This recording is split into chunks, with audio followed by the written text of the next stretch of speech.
Oh, thank you, Dave. So we'll get started. And our first guest this morning, first of all, welcome everybody. And your patience is very much appreciated. Um, it is amazing to see so many pilgrims from around the world. I do see people from around the world that have joined us here already this morning, this afternoon in Spain and so forth.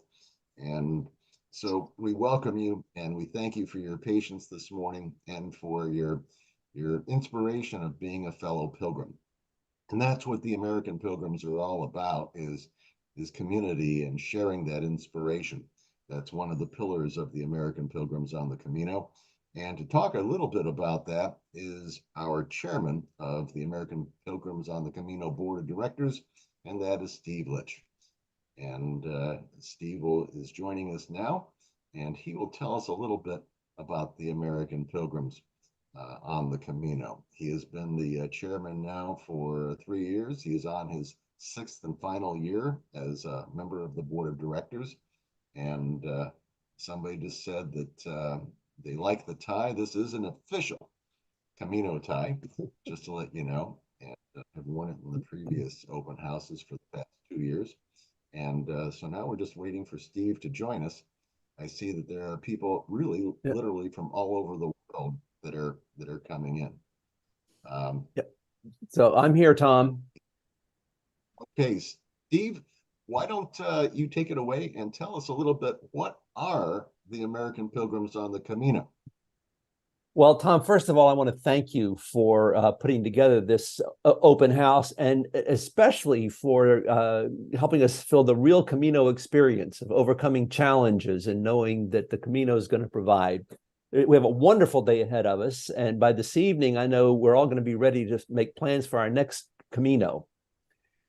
The mission of American Pilgrims on the Camino is to foster the enduring tradition of the Camino by supporting its infrastructure, gathering pilgrims together, and providing information and encouragement for current and future pilgrims. The Camino has been growing in popularity now for decades.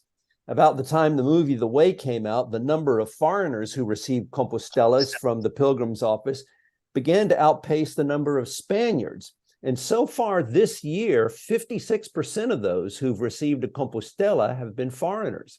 And for the first time, the largest nationality after Spain is the United States. We've surpassed the Italians. 32,000 Americans have received Compostela so far this year, and 9,000 pilgrims received their credential from American Pilgrims on the Camino, a service that we provide for free. Now, you can imagine that the growth of the Camino poses some challenges for our mission of fostering the enduring tradition of the Camino. Through our grants program, we work with local associations that maintain the Camino in Spain, France, and Portugal, and we help them support its infrastructure. This year, we gave $91,000 to help repair albergues, improve signage, and maintain the pathways. The Astorga Association is spearheading an albergue in Madrid for overseas pilgrims to have a place to begin their Camino experience once they arrive in Spain. It's on the ground floor of a convent near the Plaza de España. We plan to make a major grant toward the renovation of the space. We were on a Zoom call with them just this week and learned that all the permits have been issued and the albergue should be ready for the summer season. We've also been participating in the fulfillment of John Brierley's vision to open an albergue outside of Lisbon to draw more pilgrims to the Portuguese Camino, and we'll be hearing more about that later. One of the frustrations of the Camino is not being able to explore more deeply the regions that we walk through on the way to Santiago. And this year, the Camino Association in Estella hosted a group of American pilgrims for over a week to explore the region of Navarra. It was an outstanding experience, and the association in Logroño has invited us to come explore La Rioja next year. Information about that's going to be coming out soon. We continue our vibrant Hospitalero program. Each year, we hold 4 training sessions, which are usually full. So far, we've trained around 700 hospitaleros since 2014, when we began using the curriculum put together by the Spanish Association. We also continue our Rebadiso welcome service, providing pilgrim hospitality at the converted 16th century hospital by the river that's a 2-day walk outside of Santiago along the Camino Frances.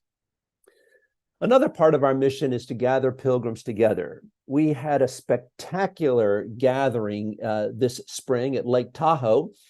That's our Woodstock for Peregrinos. And Dave's going to be telling us more about upcoming gatherings in just a few minutes. We have 59 local chapters throughout the United States. Our chapter's team provides resources of technology and experience to help chapter coordinators with communication, programming, and troubleshooting. Chapters sponsor hikes, tertulias, fiestas, information on how to prepare for a Camino, shell ceremonies for first-time pilgrims, and a place where returning pilgrims can talk about their experiences with others who've been transformed by the Camino. The third part of our mission is providing information and encouragement to current and future pilgrims.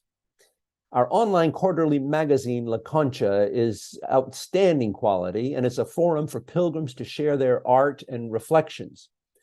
We started sending out a monthly update to keep our members abreast of what's going on with the organization and the Camino. Our Facebook community continues strong at over 30,000 participants. Every month, we've had a national Zoom event like this one, where we've got to spend an hour with a noted Camino figure, people like author Bibi Barami or movie star Andrew McCarthy. We've hired an intern who's helping us develop a plan to improve our online presence so we can reach a younger audience in keeping with our goal of becoming a more diverse community. I want to thank all of you for your support in helping us live out our vision to inspire all who seek the spirit of the Camino to connect with the global community of pilgrims. And I especially want to thank our almost 3,000 members who are giving back to the Camino through their generosity. This year, we were awarded GuideStar's highest ranking for a nonprofit organization's transparency in sharing its goals, capacities, and achievements, which deserves a big shout out to our board of directors. If you go to our volunteer opportunities page on our website, americanpilgrims.org, you'll see lots of ways that you can give back to the Camino, both through the work of American Pilgrims here in the United States and with our partners in Europe. So looking forward to a wonderful day and wishing you a buen Camino. Buen Camino, Steve. You know, Steve, you've given the past 6 years of your life basically to the American Pilgrims as a member of the board of directors, and we would not be where we are today if it wasn't for your leadership and for your involvement and volunteering for the American Pilgrims. Thank you so much from the bottom of our hearts, Steve. I know that it's a mixed thing. I know that it's sad to see you leave, and I'm sure you're sad to leave, but we do have a maximum 6-year term. But I know you're going to be very involved going forward, just not officially on the board of directors. And so your term ends in just a few weeks, and we just wanted to thank you very much from the bottom of our hearts. Thank you, Steve. Thanks, Tom. And we've got great new members coming on. So we'll look forward to seeing you in Texas in March at the gathering. Texas in March. And talking about some of the new board members, we just had elections to fill 4 positions of people that are terming off. One of them is Martin Pena. And Martin Pena very skillfully edited and re-edited down to just a beautiful video that he took last year's interview that we had with John Brierley, everyone's favorite and most popular guide to the Camino. John Brierley gave us some words of inspiration the last 2 years, and it's a very sad thing that the last 2 years, the first 2 years of the annual American Pilgrim Zoom, John graced us with his inspiration. Of course, he passed away this past July 2nd, and it wasn't without him that he left us some words of wisdom. And so let's see John's words of wisdom from last year, edited by Martin Pena.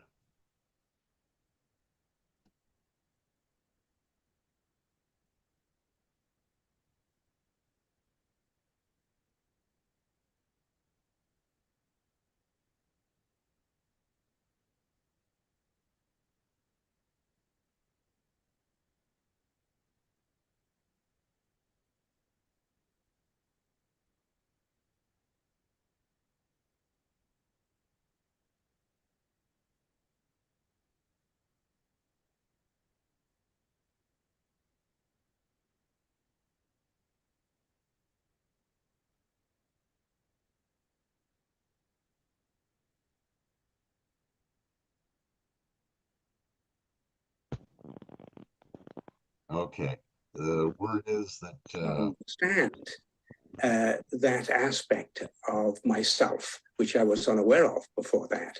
So I owe, a complete reorientation of my life to the Camino, and I believe it to be an incredibly powerful transformative agent in the world today, when transformation is so much required.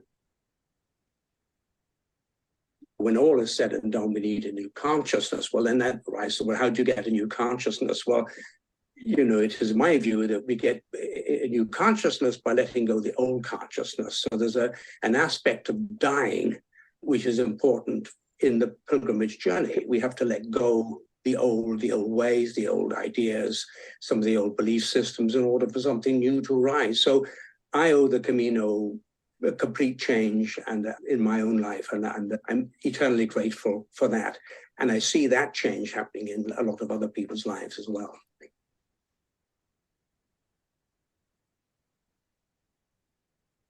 Well, I would say spend at least the same amount of time on inner preparation as outer preparation. So usually when we're taking time out to go on a pilgrimage, if you're starting in, it could be 3, 4, 5 weeks. If you start in Budapest, you'd need 3 months. So take time before, and it's always difficult because we're always usually at the height of a business trying to close our affairs to allow us to go off to take time out. But I would really heavily recommend it. Take time to really ask some questions. Why am I going? What am I trying to achieve out of this? On an inner level, and indeed on an outer level, we might be wanting to lose weight, but that's only one aspect of the pilgrimage. We might be wanting to discover the wines of France or Spain, or discover the beautiful landscape that we walk through. But it's really important also, I believe, to really, if we wanted to become a pilgrimage, we have to take time to prepare inner questions, those deep inner existential questions. And how we do that is up to us. There's many wonderful websites we can do it, but take time, which we often don't allow ourselves to do, just to reflect in the quiet. Why am I doing this? What do I hope to achieve out of this? What's up, guys? This is my review of tape. So this stuff's super easy. It actually works really well for me. When I get to choose, there's especially there's a good chance that I go through a blister phase as the Yeah, somebody needs to mute, please. I discovered this. Sorry about that. Some ideas to reflect on those inner promptings that we will get, because after all, if we're really looking for change in our lives, it will really only come when we allow time for the inner changes to happen. I mean, I spent many years at a place called the Findhorn Foundation that had different programs, and it was always fascinating how, after people would rush home after a program. People tend to rush home after the Camino. They've got a flight to catch or whatnot. And if we don't allow time, either at the end of the Camino, during the Camino, and when we get home, to allow the insights, we forget them. 6 months later, I can't remember. Well, that's an awful pity, because that transformation, those insights that come, the inspiration that comes, the hints, the changes, we need to take them seriously and allow time to really let them percolate and become part of the new who we are, the new reality. And of course, I believe that is one of the great gifts of the various associations around the world. You know, the American Pilgrims on the Camino is one such wonderful thing. You've got all these chapters all around America where people can, if you like, support each other to remember, to recall, to come together, to remind us of the insights that we got, and also to give us the courage to follow the new directions. And we, you know, a new idea comes up, yes, we need to change. And then we get back home, and then there's that awful phrase that comes from when we get back home, oh, welcome back to the real world. You know, and then all the sort of pressure to fall back into consensus reality. Consensus reality is absolute sheer madness. Look at what consensus reality looks like at the moment in the world. Who on earth could want to hang on to that consensus? We have to let it go and find a new consciousness. So that would be my suggestion, recommendation for people going out on the Camino, really find an inner purpose for going out and hold on to it, write it down, recall it, remember it, and let it deepen, because it will deepen as we play with the ideas that we go with. It's not static, it's not cast in stone, it evolves. Let it evolve into the new you.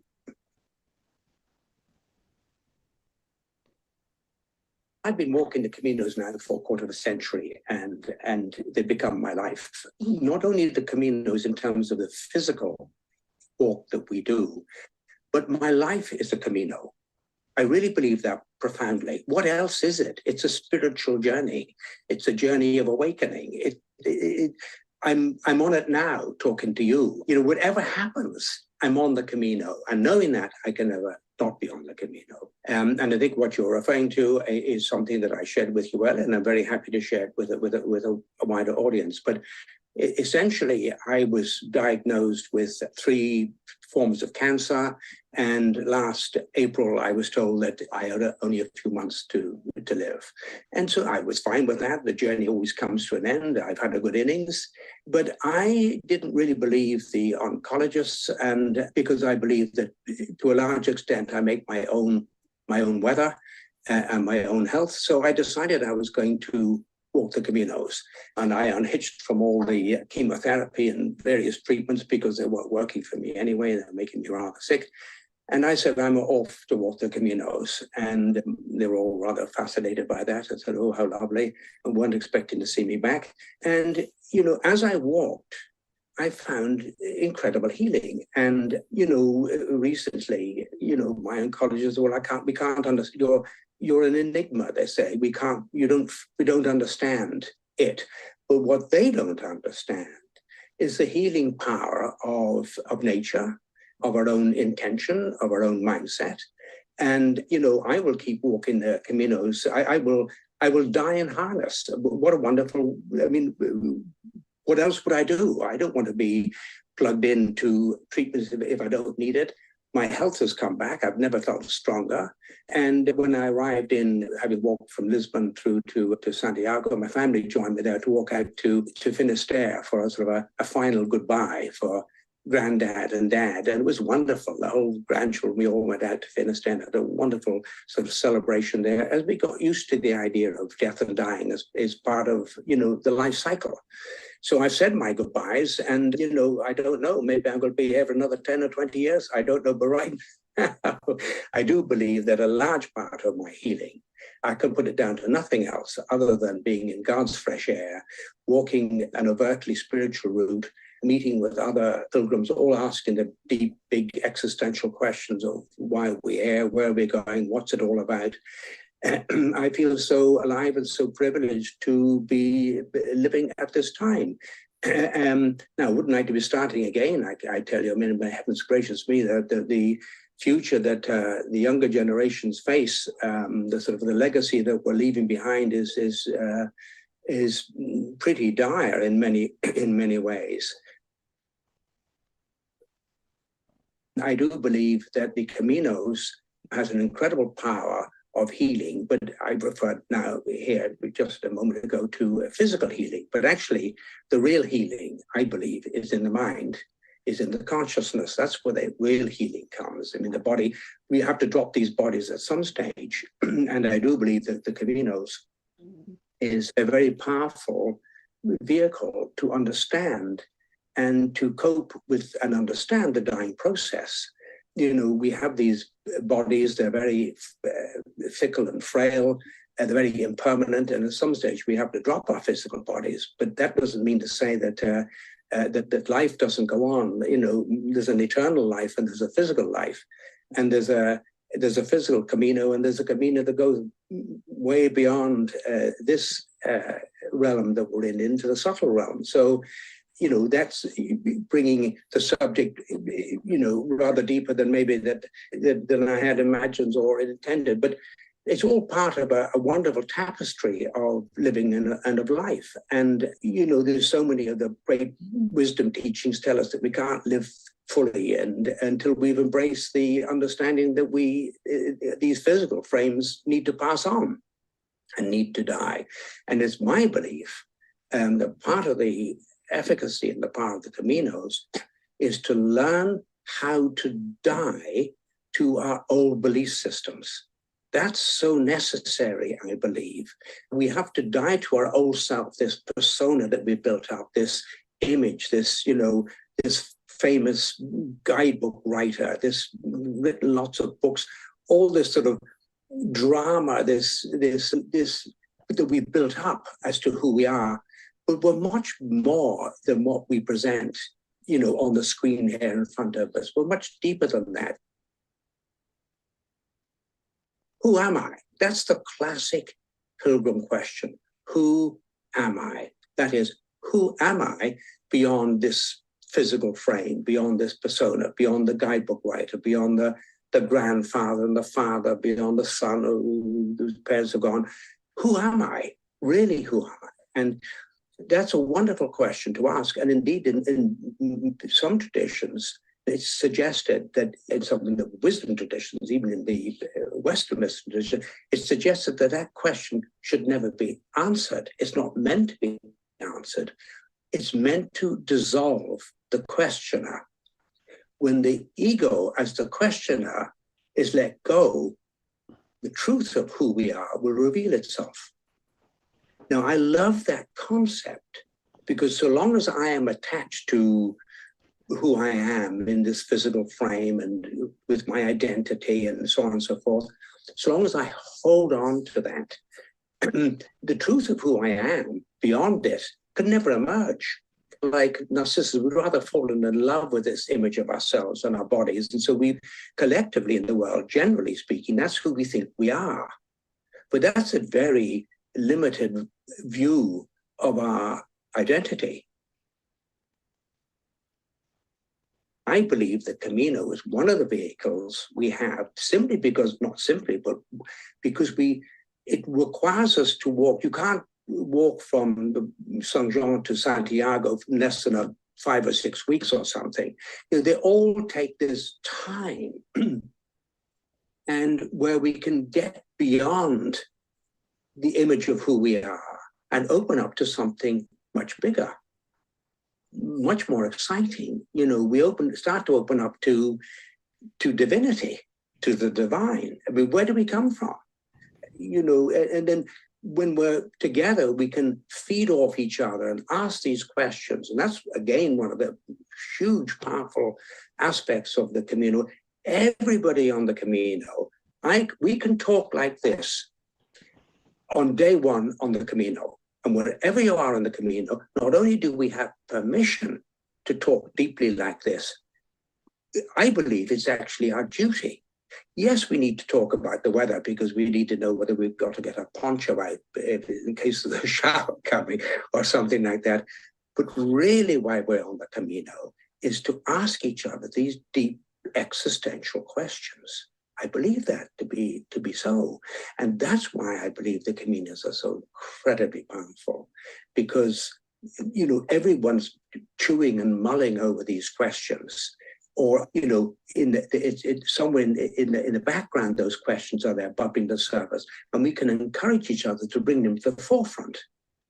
And in that, we, you know, start to discover a much bigger self than, you know, self-discovery. What is the Camino? Somebody asked me, what's the Camino? I would say it's a journey of self-discovery.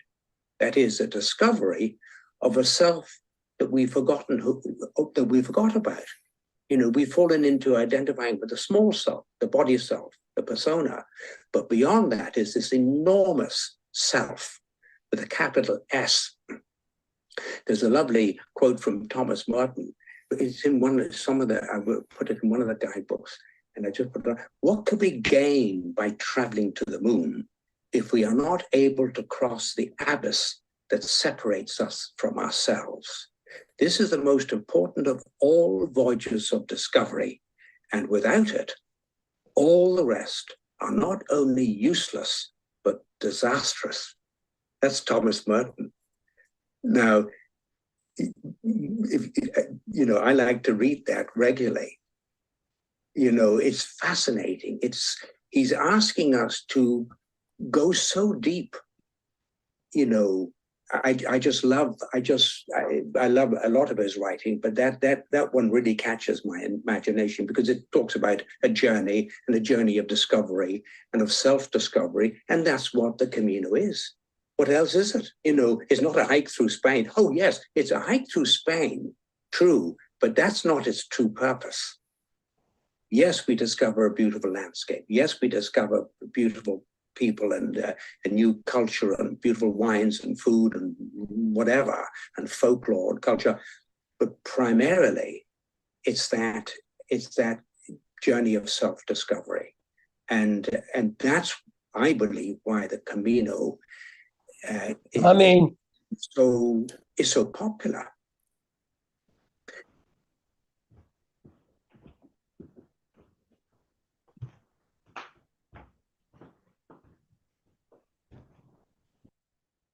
We might just want to take a moment at this time to remember John and the great inspiration that he provided the thousands and thousands of pilgrims that have walked the pilgrimage, and used his inspiring words as a guide. You know, he was not just a guide for the Camino. I believe that after you hear what he had to say, he was a guide for life. And the way that he transitioned after life, and in his last days, he was a guide about life and beyond. And so we thank John. We're so grateful for his words.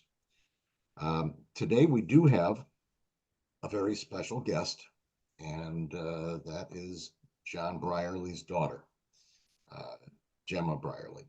And she has been so kind to join us here this morning. It's already afternoon in England, where she's joining us from. And Gemma, we hope to see you here on the screen here shortly.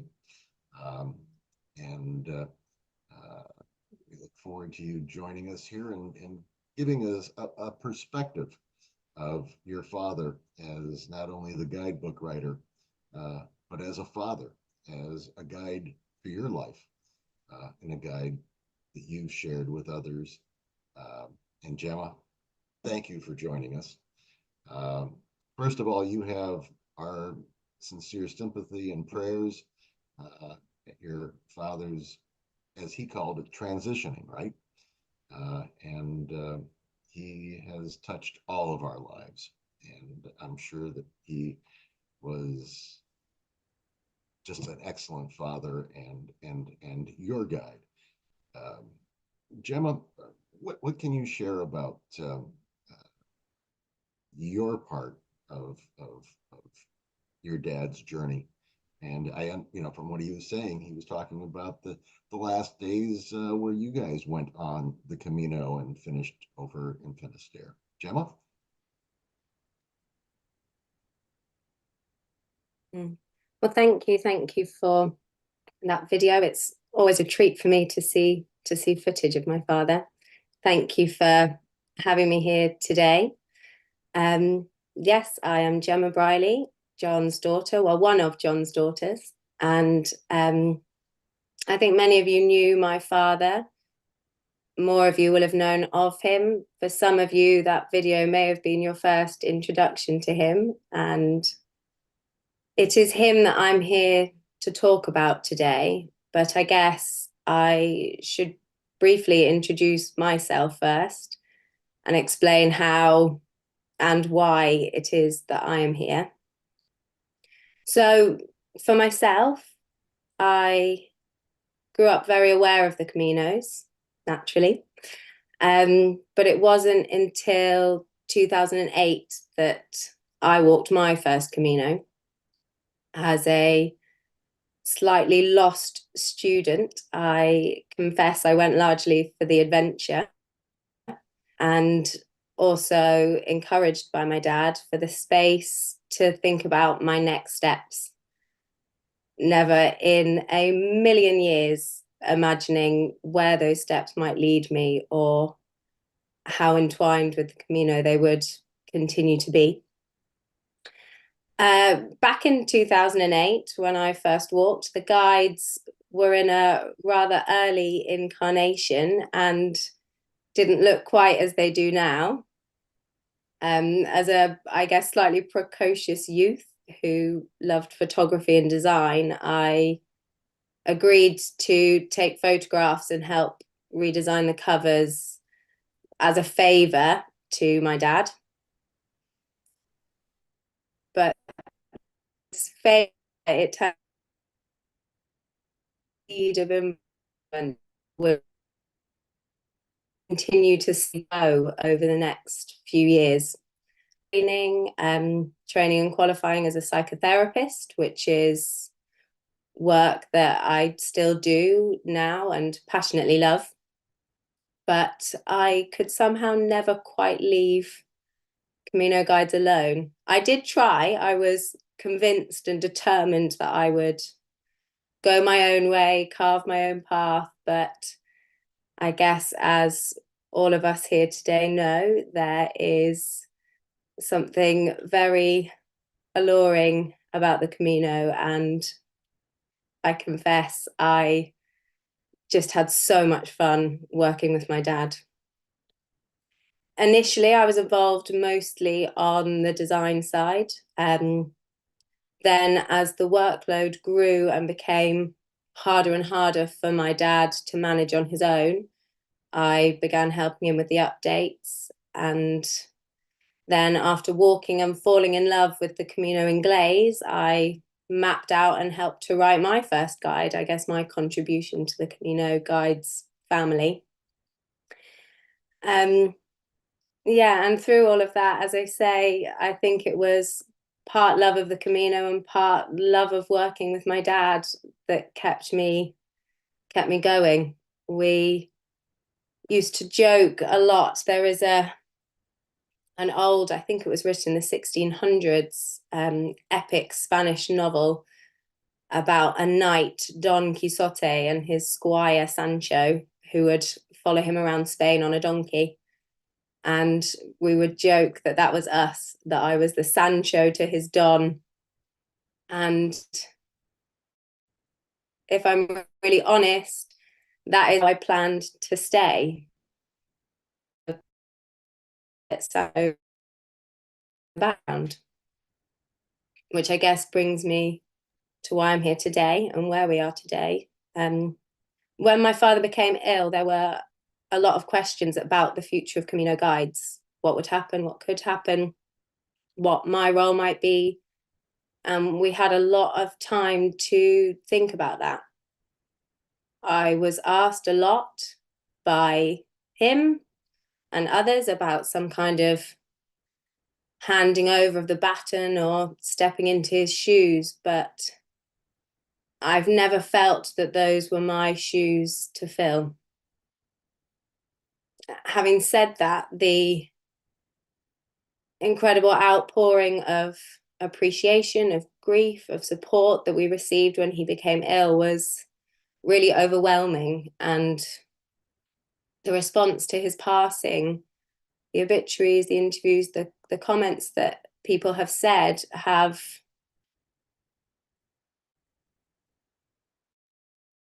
me that there is still an appetite for what Camino guides can offer. I guess for the message that my father had. So what is this message? What do I mean? Amid the numerous and fantastic resources available, what is it that makes Camino Guides unique?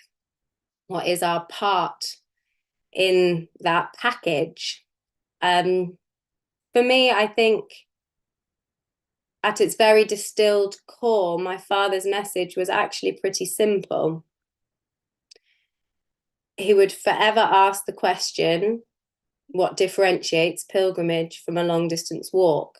And his answer was very clear, that for him, pilgrimage takes place on two levels: the outer physical journey and the inner journey of self-discovery. And that was the reason that he wrote yet another guide, because he felt called to write a guide that paid equal respect to both these paths. That's why he subtitled his guides a practical and mystical manual. Always very keen, never let that title go. So if I was asked what message my father wanted to impart at its core, it would be that. It would be this: to pay equal respect and attention to the outer path on which our feet tread and the inner path of soul. He spoke about this many times, and as we just heard in the clip just played, he would also speak often about how he extended this view beyond the physical realm of the Camino itself and saw his entire life as a pilgrimage. Again, he would remind us often that on this pilgrimage of life, we should not become so distracted by the outer journey that we lose sight of the inner. In a previous open house with American pilgrims on the Camino, he was asked a question from the audience, which I loved. Went something along the lines of, "That's all very well, John, but where are the waymarks to the inner journey? Where are my yellow arrows when I'm lost?" And his answer to this was equally straightforward, that they are already inside you.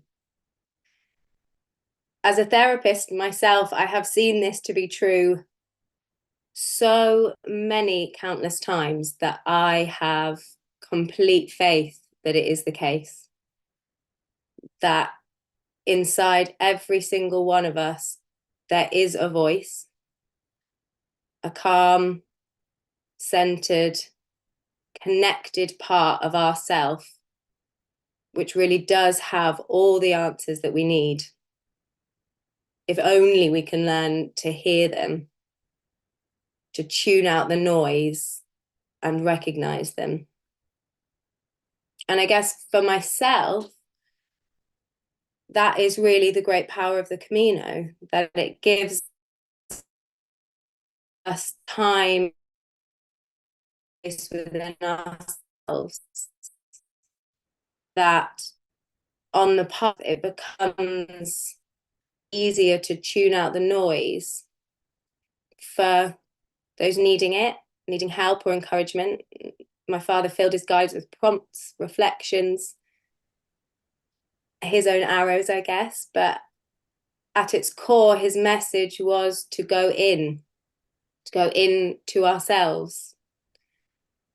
I have no doubt that if he was here today, he would say and remind us that we don't need him to guide us. I know for certain that you don't need me. He would say all we need is to go out and walk and to go into ourselves. So if that's the case, what now? What of the future of Camino guides? The path is there. It has been for centuries. The community is there to support us, to encourage us, to help us debrief after. I mean, look at today, look at this event that you've created. My dad's message is there. It hasn't changed. In fact, as he approached the end of his life, he only became more certain of it. Seeing every bump in the road, every development of his illness as an opportunity to grow. A hard uphill stretch on a particularly arduous day of pilgrimage, as he would say to me sometimes. This is a bumpy bit of road, Gemma. If people want to hear more of his lots from here, you saw we were clip an excerpt of previous interviews, but I know the ones are available online. Guest pilgrims on the Camino, Lee Brennan, who I think is speaking to you today, has created this really beautiful series of interviews that were filmed not long before my father passed away.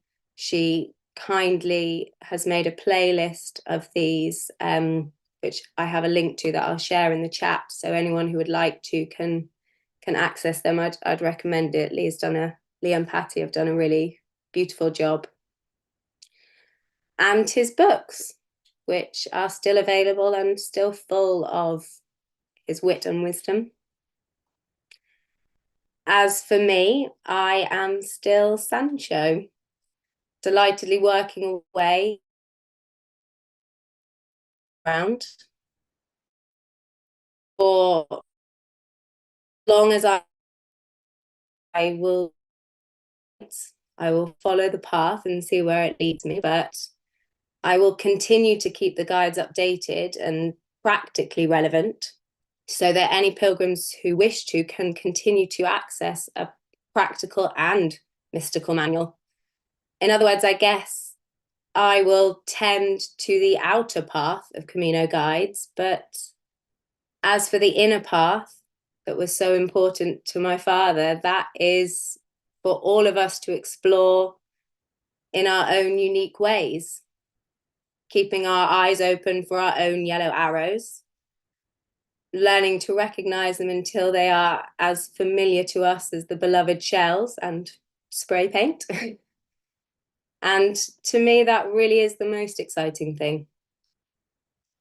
So for my parting word, I will quote the next editions, which I'm currently sending to print, and say what I think my father would want us to remember, which is, let us make each step a prayer. Let us open our hearts and always keep exploring, both the outer world around us and, crucially, our own inner landscape. And that really is all that I have to say, apart from thank you. Thank you for having me today, but also thank you as a community for everything that you gave my dad. Connecting with pilgrims was truly a great joy of his. So thank you. Gemma, we're the ones that thank you and your father, and you gave your father to us. He was a real gift and one of the most inspirational people to so many thousands of pilgrims. Gemma, where are the arrows pointing you? Do you mind sharing that? Well, that would be a hard thing to answer in a short interview after many years of training, working and taking part in my own psychotherapy. But for me, for me, the yellow arrows can't be described. I think they are all so unique and individual that for me, it's a familiarity that I recognize within myself. And in the people that I work with, I see that's also true. There's no one answer. It's about recognizing the feeling and experience of when we know we're aligned with that direction. Right, that was so powerful that what you summed up there. Could you repeat that one more time for everybody to just get that and say that slowly? That reflection you did just before you finished. Well, I mean, yes, Dad, you'd see it scattered throughout his books, but I'd say he would repeat that we should make every step a prayer, open our hearts, and always to keep exploring both the outer world around us and our own inner landscape. It's so important and so powerful. That's why I asked you to repeat it in case everybody didn't catch it. Do you have just a few moments if somebody wished to ask a question in chat? I do, yeah. Just as your father the last 2 years answered questions that people had. I see that the Lee's links are now posted on chat. So if you wish to copy those, they are in chat. Thank you, Sarah, for posting those. There are 5 chapters of Lee's interviews, and they are all beautiful and inspirational. And so just as people are putting questions in, a lot of people, Gemma, while you were talking, were writing in chat that their prayers and thoughts are with you, as we know that this has not been an easy time for you. And so just waiting for a question to pop up.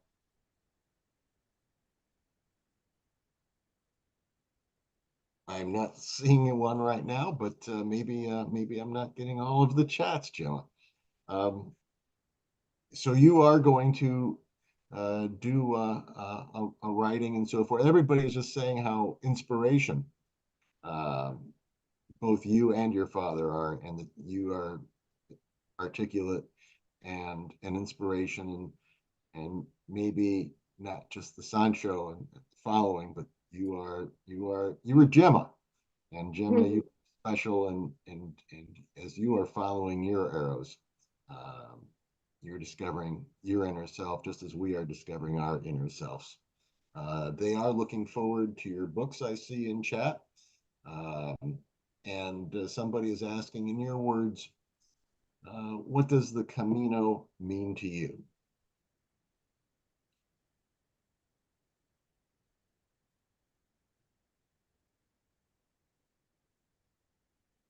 The Camino to me, I guess, is a real beacon of hope for all that is good.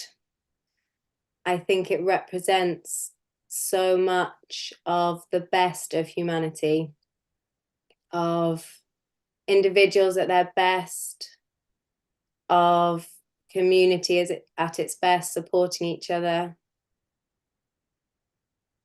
My father would often say, be part of the solution, not the problem, and would always try in everything that he did to live by that. And I think the Camino is really, to me, so much part of the solution to a lot of our problems. Jim, I thought I'd share one thing with you that that came in unsolicited to my text just a little while ago. This person is not on the Zoom. They just completed the Camino today, and I've been in contact with them as they've been walking from Saint Jean and finishing today in Santiago. Tammy was one of 279 pilgrims today that finished the Camino on it was probably a cool December day there in Santiago.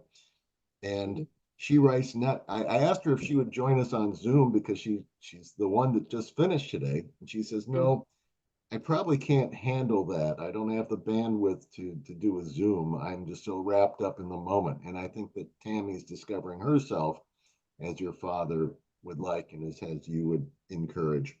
But she said one thing that she did not know that I was going to be talking to you today. And she said, after Villafranca, I was a bit scared. But then I read Brierley's thoughts that I have already come this far, so I can probably handle just about anything. So, Gemma, know that today, a pilgrim that did not think that they were going to be sharing this with a wider community, with just me, she was telling me that your father's inspiration, it helped her overcome the challenges to do a meaningful Camino, and she finished there today. So it's living on. It's living on. And talk about living on. In late June, your father messaged me. I was volunteering in Santiago at the Pilgrim office, awarding pilgrims their Compostelas. And your father said, Tom, can we talk? I have an idea. And his idea was he was so concerned that he heard that maybe the Francis route is becoming too popular and too many people. And so he's encouraging people to take other routes. And one of those routes that he saw very beautifully was the Portuguese route. And might you share what he shared with me and what he shared with you about his concerns and a possible solution? Yeah, well, I think the answer to that is multifaceted. So the dramatic increase in pilgrim numbers is so exciting and inspiring. I mean, to hear you say that nearly 300 pilgrims trudged through a winter December day to enter Santiago today is incredibly inspiring for me to hear. So he was far from being against the idea that pilgrim numbers are dramatically increasing. That was so exciting to him. But he walked the Camino Frances when it was very different first, and he also saw some value in that, some value in the quieter space that offered. And I think that was a big part of his enthusiasm for opening people's eyes and awareness to the availability of other routes, so that we could spread this exciting growth in pilgrim numbers across more routes, because there is not one Camino de Santiago, there are so many. And the Camino Portuguese, apart from falling in love completely with Portugal and Portugal's people, it offered, the reason he became more and more excited about it in recent years was really seeing a desire also for pilgrims looking for a longer route, because there are many shorter roads to Santiago, but the Camino Portuguese, especially with support for the Lisbon stretch, could become another longer route for people. So it was partly because of his love of that specific route, but also that it offers a long option that made him so excited about it. And the idea of giving people more of a chance to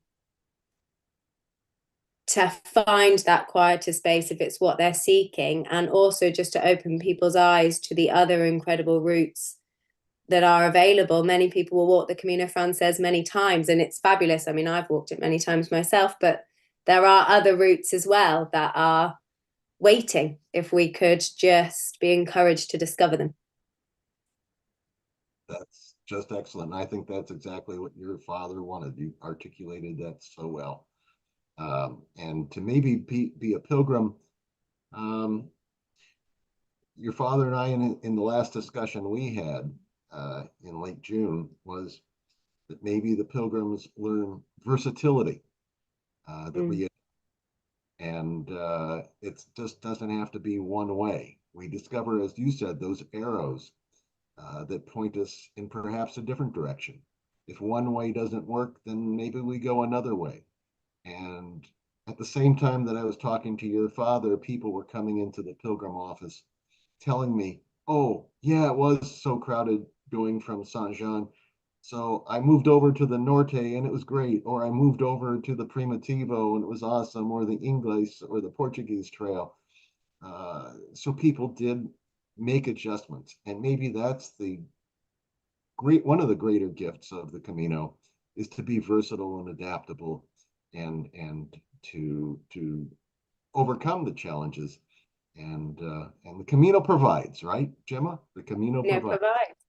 And I guess, like you say, to be versatile, also, in order to do that, we have to be present to that moment, and not too rigidly committed to our previous plans. And that, I guess, is the lesson of many great mystery schools, to encourage us to live in the present, in the now.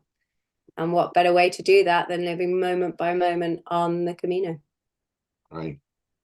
And your father helped us live in the now, and he's passed that torch now to you in a certain way, doing it in the Gemma Brierley way, the way that he would want you to do it, and the way that those arrows are pointing you in your direction to do it in your distinctive way, but guided by his inspiration.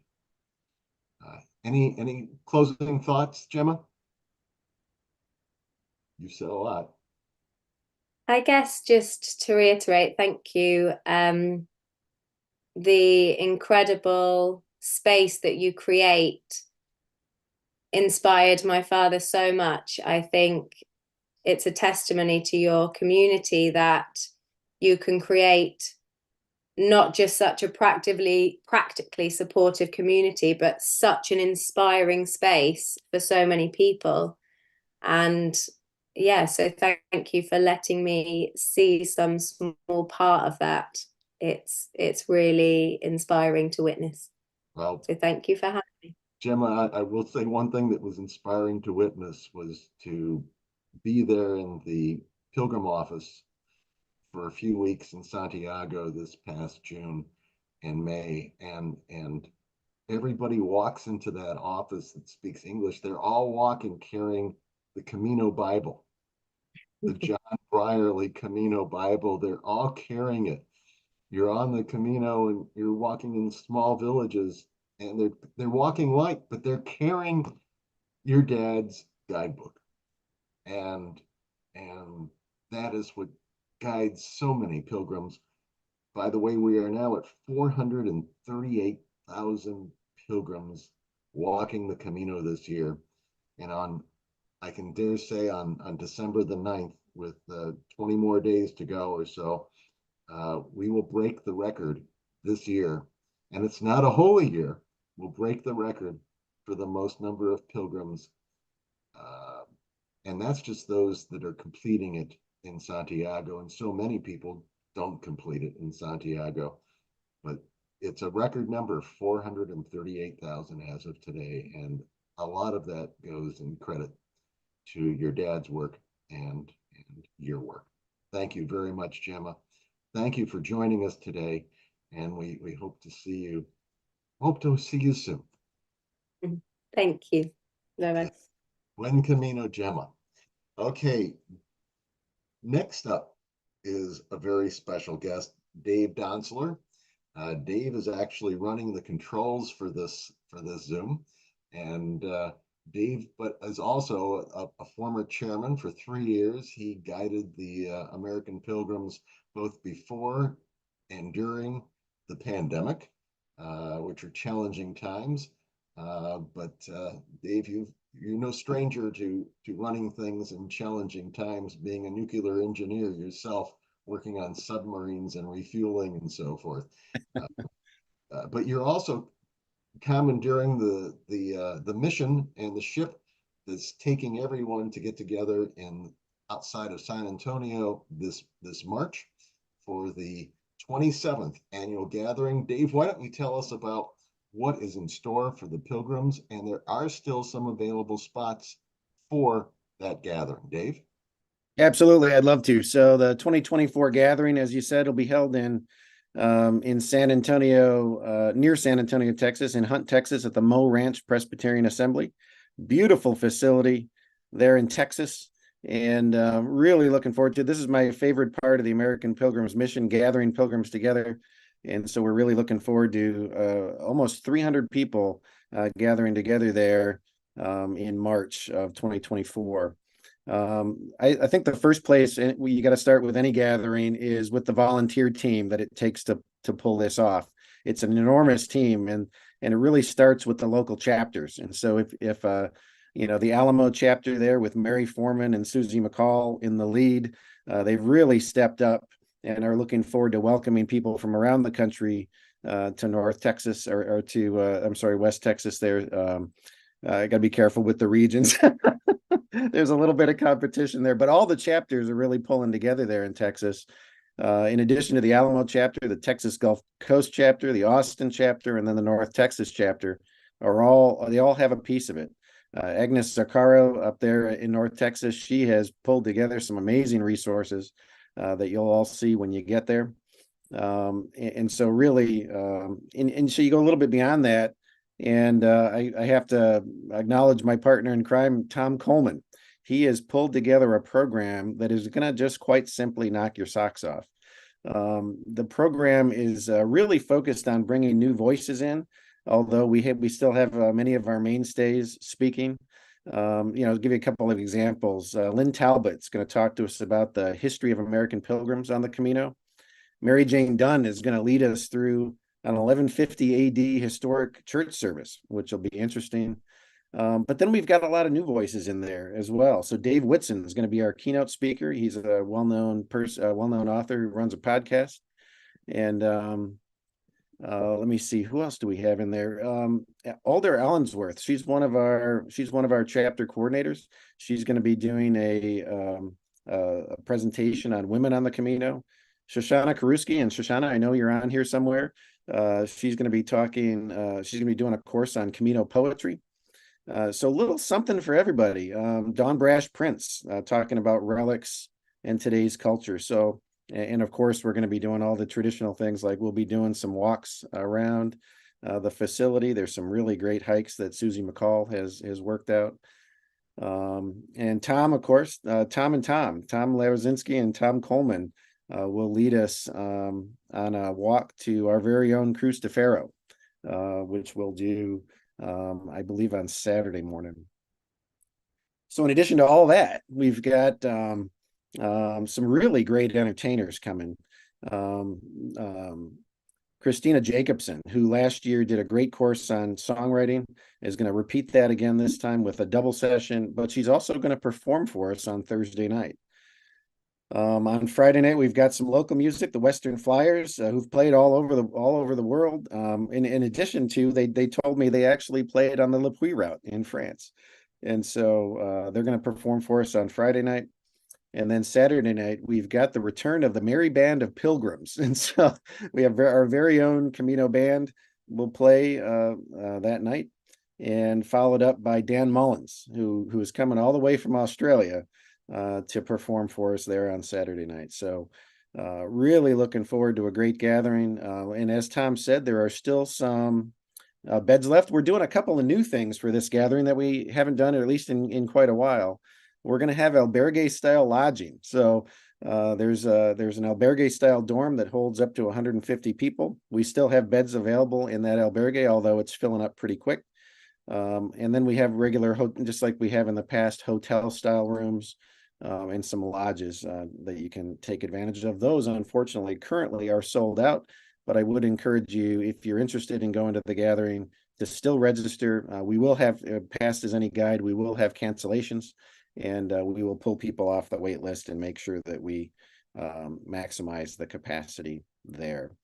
And the way to do that, Dave, is to go to AmericanPilgrims.org and click on Gathering. You click on the gathering, and then you'll find the registration links there. You'll see a copy of the draft program and some other local information that'll help you as you go. And those dates again are March the 7th through the 11th. March the 7th through the 10th. Yep, exactly. And another new thing we're doing this year, just for in case it's on your mind, is we're offering private motor coach transportation between the San Antonio airport and the venue. It's about an 1.5 to 2 hour drive out to the venue. And so just to avoid people having to rent cars and or drive alone perhaps out there, we are offering motor coach transportation round trip or one way, depending on how you want to do it. And that's available. You'll find that after you register for the gathering, you'll get an acknowledgement with the links that will take you to that. And I would tell you, last but not least, we're closing out in this gathering. You always get a few people that go, I'll stay through Saturday night, I'll leave Sunday morning. You do not want to leave on Sunday this year, because we're going to have Kathy Cahey and Adam Wells on stage together doing a presentation right in line with our theme, which is Rhythms of the Way, Lighten Your Load. And so they'll do and if last year's any guide, they will do an incredible job. You definitely won't want to miss that. Yes. So Tom, that's the 2024 gathering. Each of them individually were great last year. Together, it's going to be double the excitement. Absolutely.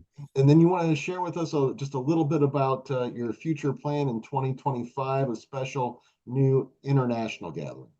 Yeah, absolutely. We're going to do an international gathering on May 14th through the 18th of 2025. Believe it or not, the planning is already ongoing. We've been meeting for about the past 9 months already to pull that together. And then we're doing that in the cooperation with the Canadian company of Pilgrims. It'll be held at the University of British Columbia in Vancouver. A beautiful campus. We've been up there to visit a couple of times now. And really the college is looking forward to welcoming us there. There's a lot of hikes and a lot of culture there that we'll take advantage of. But and right now we're extending invitations to associations from around the world to participate in that. And so we're looking forward to pulling all that whole program together, working with Donna Coots and Robin Ingalls up in Vancouver with their local chapter. And then again, Tom Coleman is my partner in crime in pulling that together. So really looking forward to that international gathering. Seeking to connect with the global spirit of the Camino pilgrimage. Absolutely. I do have to put a plug in here for this year's silent auction and raffle. Sarah will post a couple of links in the chat. And if you're interested in making a donation and supporting the Camino via the silent auction or raffle, you can follow those links and it'll take you to those donation forms and tell you how to do that. So appreciate it. Very good. Well, Dave, thank you very much for sharing about the gatherings, and thank you so much for putting together the technical parts of the virtual meeting today, as it will keep going. And so with Dave's magic, we're going to go now live to Santiago, Spain, for our next speaker. And that will be Sister Katherine. Sister Katherine O'Flynn. She came up with the idea a few years ago to help pilgrims on their journey, or really more specifically after their journey. Oh, Katherine, it's so good to see you. Good to see you, Tom. Yes, it was special to see you in Santiago this past summer. It was most special, though, to see you in action, to talk and help process the Camino for so many pilgrims that needed to talk about it. And you were the listener. So a little bit of explanation here, and then you can go into more detail. But Sister Katherine is originally from Ireland. And so when I was in the Camino office, she said, well, please send up people that want to process the Camino, and you'll give them a bit of hot tea. And that you just don't give them a bit of hot tea. You give them a selection of teas. When you were there, I think you showed me like about 15 or 20 teas that you had that were just delicious. You even had snacks there and little sandwiches, and but more importantly, you gave conversation and you helped the pilgrims reflect. Katherine, you want to tell us about what you do? And it's upstairs. I'll go through the details. It's upstairs in room 6. When you get your Compostela, after you pay, you turn right, go up the stairs, and walk across the hallway to room 6. And you meet Sister Katherine and her friends and volunteers that help her with her mission. Katherine? Thanks, Tom. And before I say too much, I just want to say I'm actually in London at the moment because we close Camino Companions at the end of October and we begin again in mid-April. It will be the 11th of April in 2024. But thank you for this opportunity to speak to so many pilgrims across the United States. It's a wonderful opportunity because over the years, one of the most frequent comments made to us is, we never knew you were here. So this is a good opportunity just to tell people that we exist. And Camino Companions, as Tom has said, provides an opportunity at the end of the Camino for pilgrims to find a space, a quiet space, because as we know, Santiago can often be very noisy and lots of people around. And sometimes pilgrims are longing for the open, quiet spaces that they've enjoyed. Now we have a fairly big room and we invite pilgrims to come and share, to process what has this whole journey been about. You know, there's a famous phrase that we hear sometimes, we live life forwards and understand it backwards. And I think this is so true of the Camino. And both John and Gemma have emphasized, you know, the importance of that inner reality that begins to change during the Camino. And sometimes I think the unfortunate thing for some pilgrims is they arrive in Santiago, they have a very short space of time, something amazing has happened for them. And the next thing, they're on a plane and they're home and life is busy. And as we know, whenever they want to tell anyone about their experience, they're interested for the first 5 minutes and then the eyes glaze over.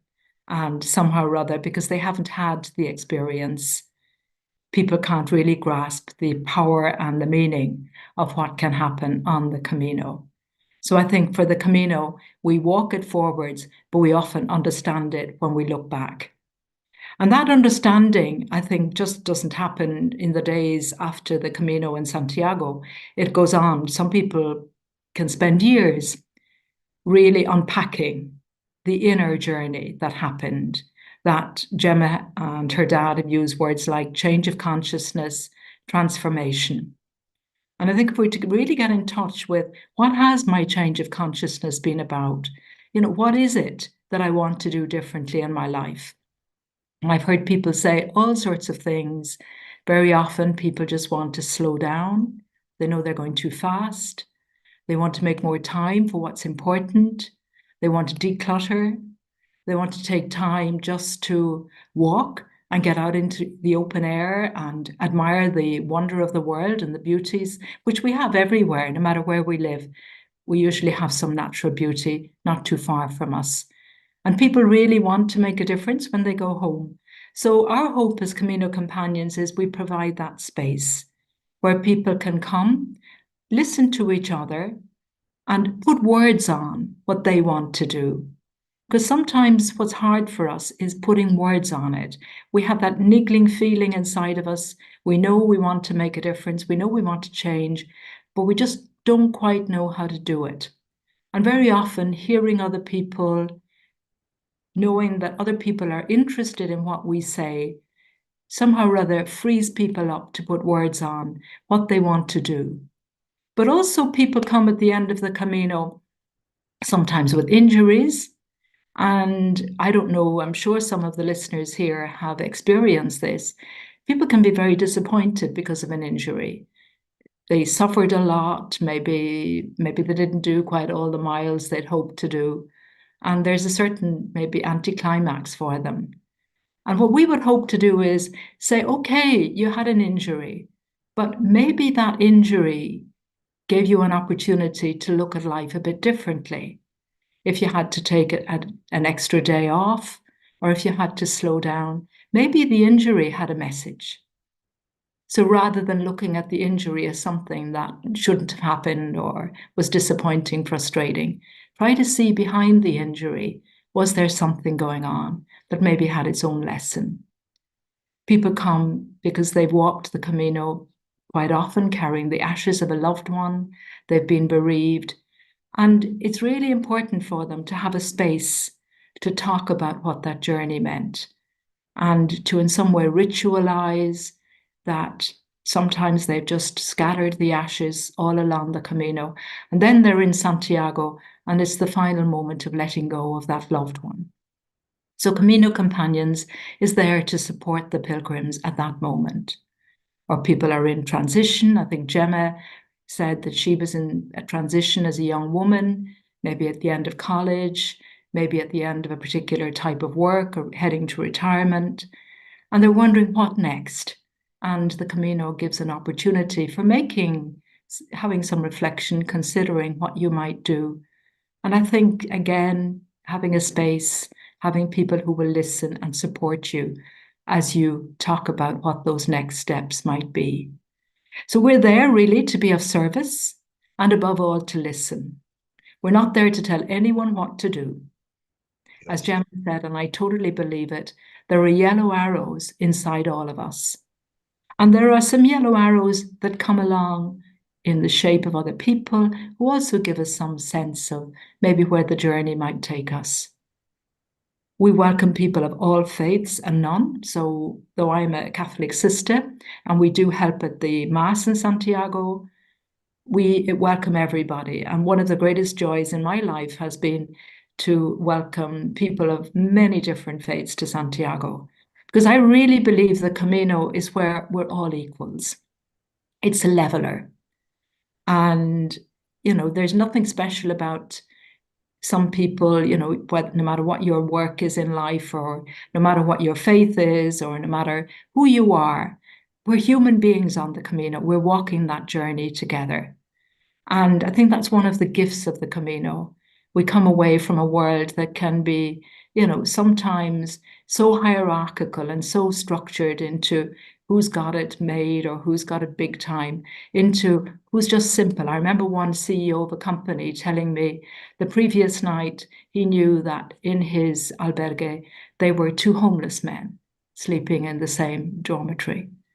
And he was touched by that. He realized how important it was for him to have that experience. So I think that's one of the great joys that people share with one another. One of the other things which I think was mentioned a little bit by Gemma and by her dad was this thing of the tourist and the pilgrim. And I believe inside every tourist, there's a little pilgrim.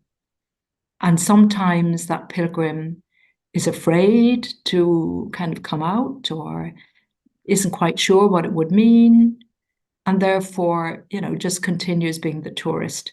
And I'd like to think Camino Companions gives the tourists an opportunity to think about, was I a pilgrim? Was this a pilgrimage?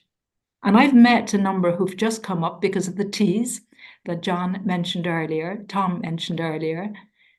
They just come for a cup of hot tea. And if they're Irish or British, tea is very important. And I think the Americans enjoy tea, Australians, all of these countries that have been influenced by the tea growing world. And sitting around having a cup of tea, very often that tourist begins to think, yes, maybe I am a pilgrim. So I think this is one of the lovely things that we try to provide in Santiago.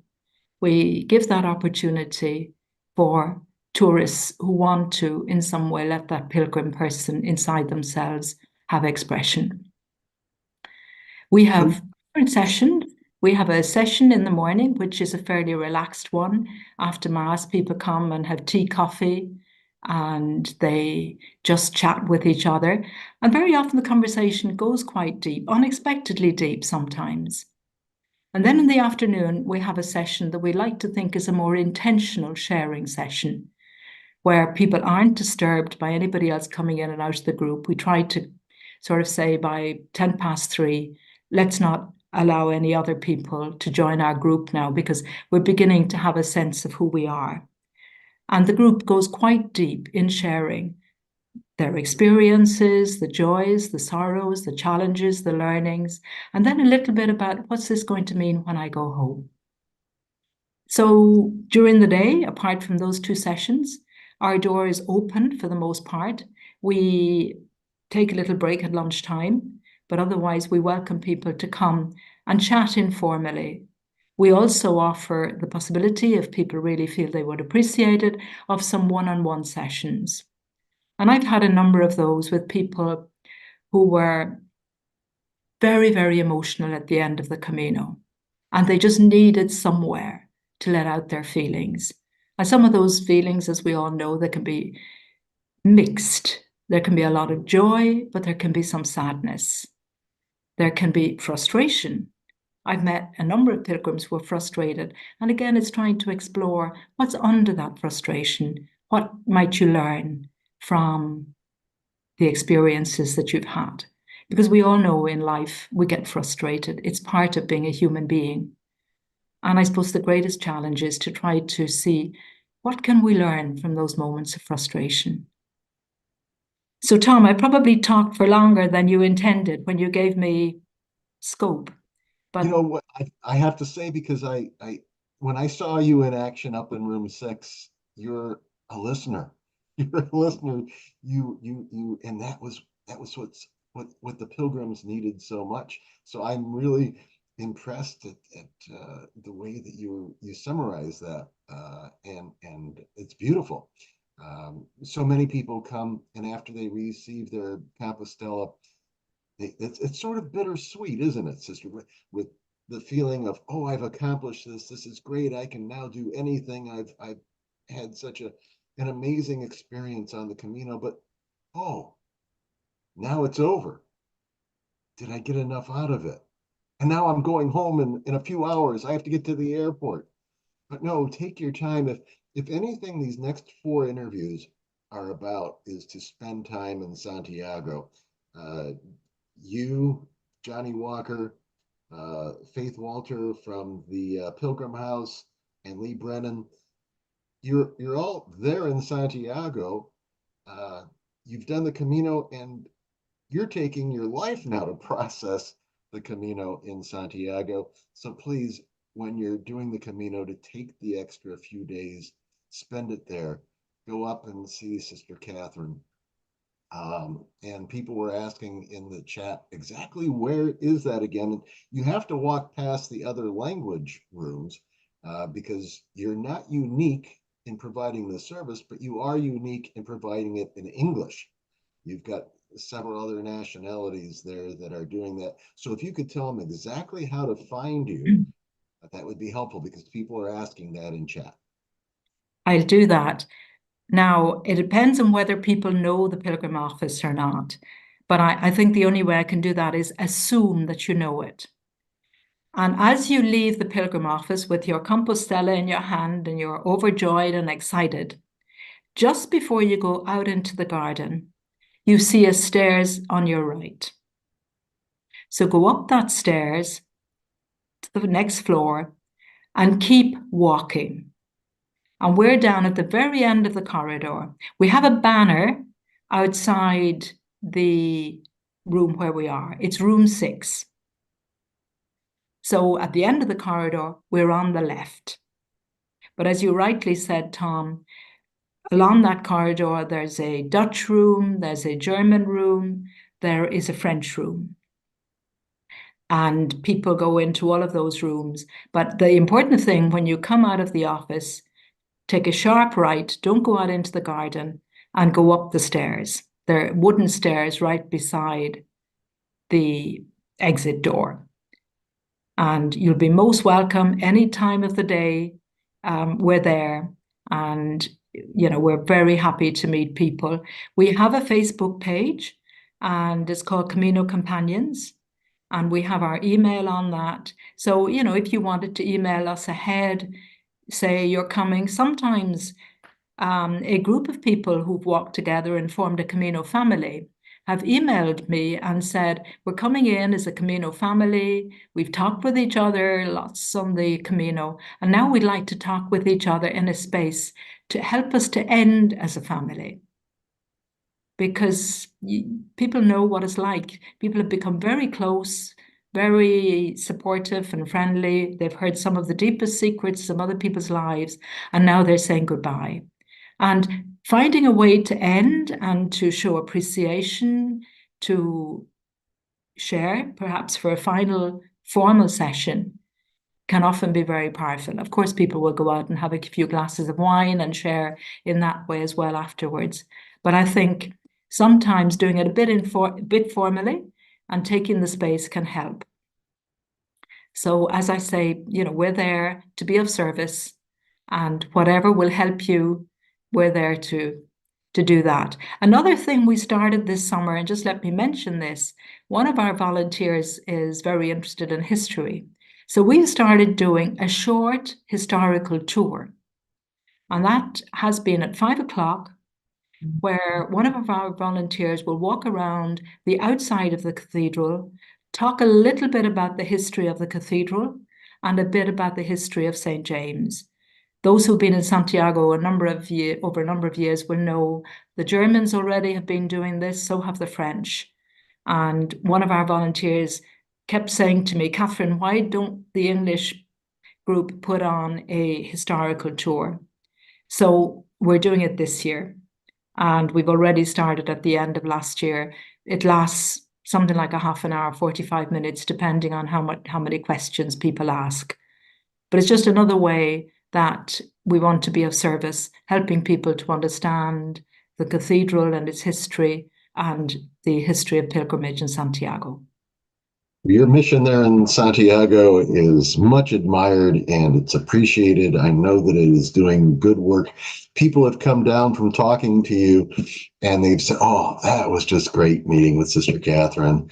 So we thank you very much for providing that service. You also have a service in the chapel at 10:30 that you sort of help have pilgrims connect with. It's a Catholic Mass, but you also have a special sharing that you do about the Camino right after Mass and a little bit before Mass. You want to just say about that?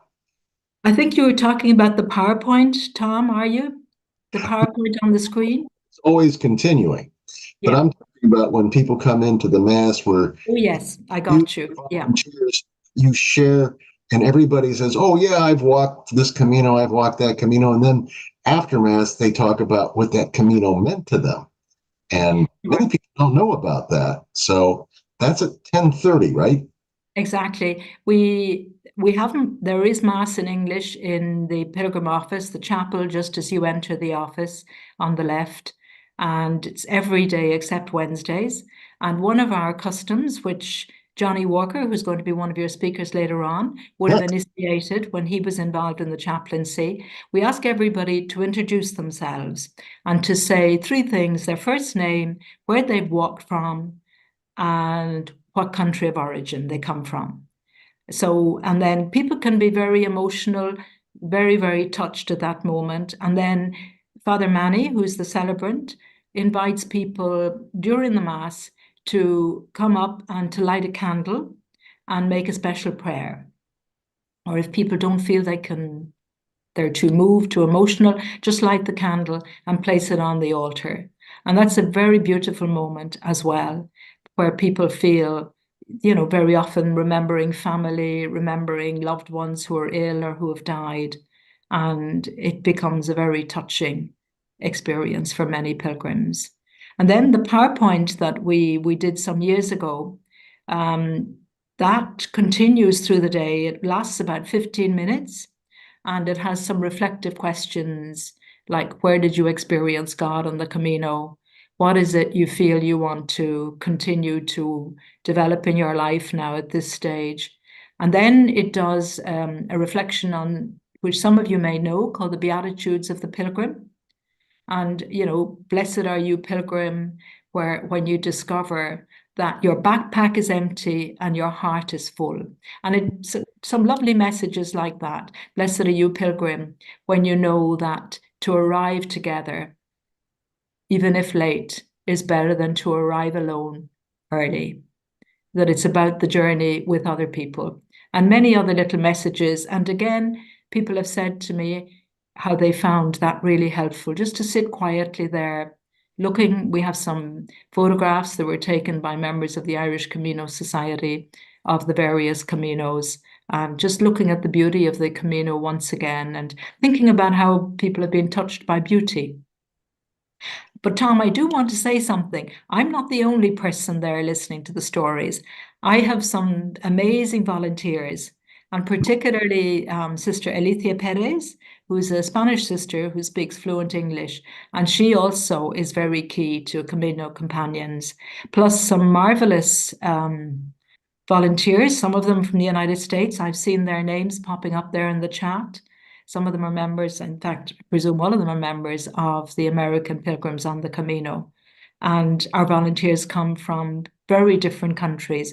And I'm delighted to say we've had such a strong response from volunteers that our schedule for 2024 is full. So that's been, it's been a bit of a surprise to us, but it's just really encouraging, because it means that people are really happy to volunteer. And we just love working with our volunteers. And the main quality we ask of them is to be a good listener. That's great. Well, Sister, thank you for all you do. Thank you for joining us this morning here, or it's afternoon already in London. Or are you in London? No, in England. London. Okay. Thank you very much. And speaking of Johnnie Walker, he's next. So, good, thanks. Buen Camino, Katherine. Thank you, Tom. And next is the only guest that has been on all three annual Zooms. So Johnnie, you are most special, because you're the only one that has been appearing on all three annual open house Zooms that we've done, virtual visits. Buen Camino, Johnnie. Good, thanks, Tom. I must be doing something right if you ask me back every year. Anyway, greetings to everyone from Santiago, where it's raining, of course. How could it not be so? I just came back today. I've been down in the south of Spain in the sun for a couple of months, and of course, as soon as the airplane touched down this morning in Santiago, it was raining. In the short time that we've got available, I thought we should talk about the potential of the Camino to Santiago to change the lives of those who make the pilgrimage. Now, I had to add, I was doing an interview for the newspapers during the last Holy Year, and they counted up the number of Compostelas that I've got. So I've done over 50 Caminos and other pilgrimages in other countries. And because of that, I've become convinced that if you walk the Camino to Santiago with an open mind, your life will never be the same again. You will be better and your life will be better. But before we explore that a wee bit, I would like to just bring ourselves right up to date on the number of pilgrims arriving in Santiago. By last night, and there's a few more, 300 more today, a total of 443,697 Compostelas had been issued in the Pilgrims Office. A staggering, record-breaking number. Of course, many more people walked part of the Camino, intending to come back another year and didn't reach Santiago. And some of my colleagues and friends estimate that total number to be about 10 times the number of Compostelas issued. So perhaps more like 4 million people walking parts of the Camino during the year, with 10% reaching Santiago. Not only is this year's total a huge number in itself, it's broken the pattern established over the last 30 years. As you know, when the Feast of St. James falls on a Sunday, this is declared a holy year. And since the early 1990s, every time there's a holy year, numbers increase dramatically. And when the holy year ends, the numbers go back down again. 2022 was the last holy year, and 438,307 Compostelas were issued. For the first time in the next year, 2023, the numbers not only didn't go down, they've gone up. Is this the effect of COVID, the pandemic? Is it the case that if the world gets a shock worldwide, people start to think about their own spiritual needs, time to fulfill ambitions, perhaps a combination of all of this? Underlying all of our reasons for walking the Camino, I reckon we have a desire to change. And that desire to change can lie deep in our hearts. After about 50 Caminos, I wrote the following in the introduction to a book, and you can see the cathedral behind me. The bells of the cathedral have rung out over Santiago for many centuries. They've also seen many changes of archbishops, centuries, and even a millennium. Every day they look down on hundreds of other kinds of changes, the changes which we pilgrims resolve to make in our lives by the end of our pilgrimage. I would be surprised if there are any pilgrims who have arrived in the Plaza Obradoiro who have not, in the depth of their hearts, promised themselves and perhaps others to change in some way.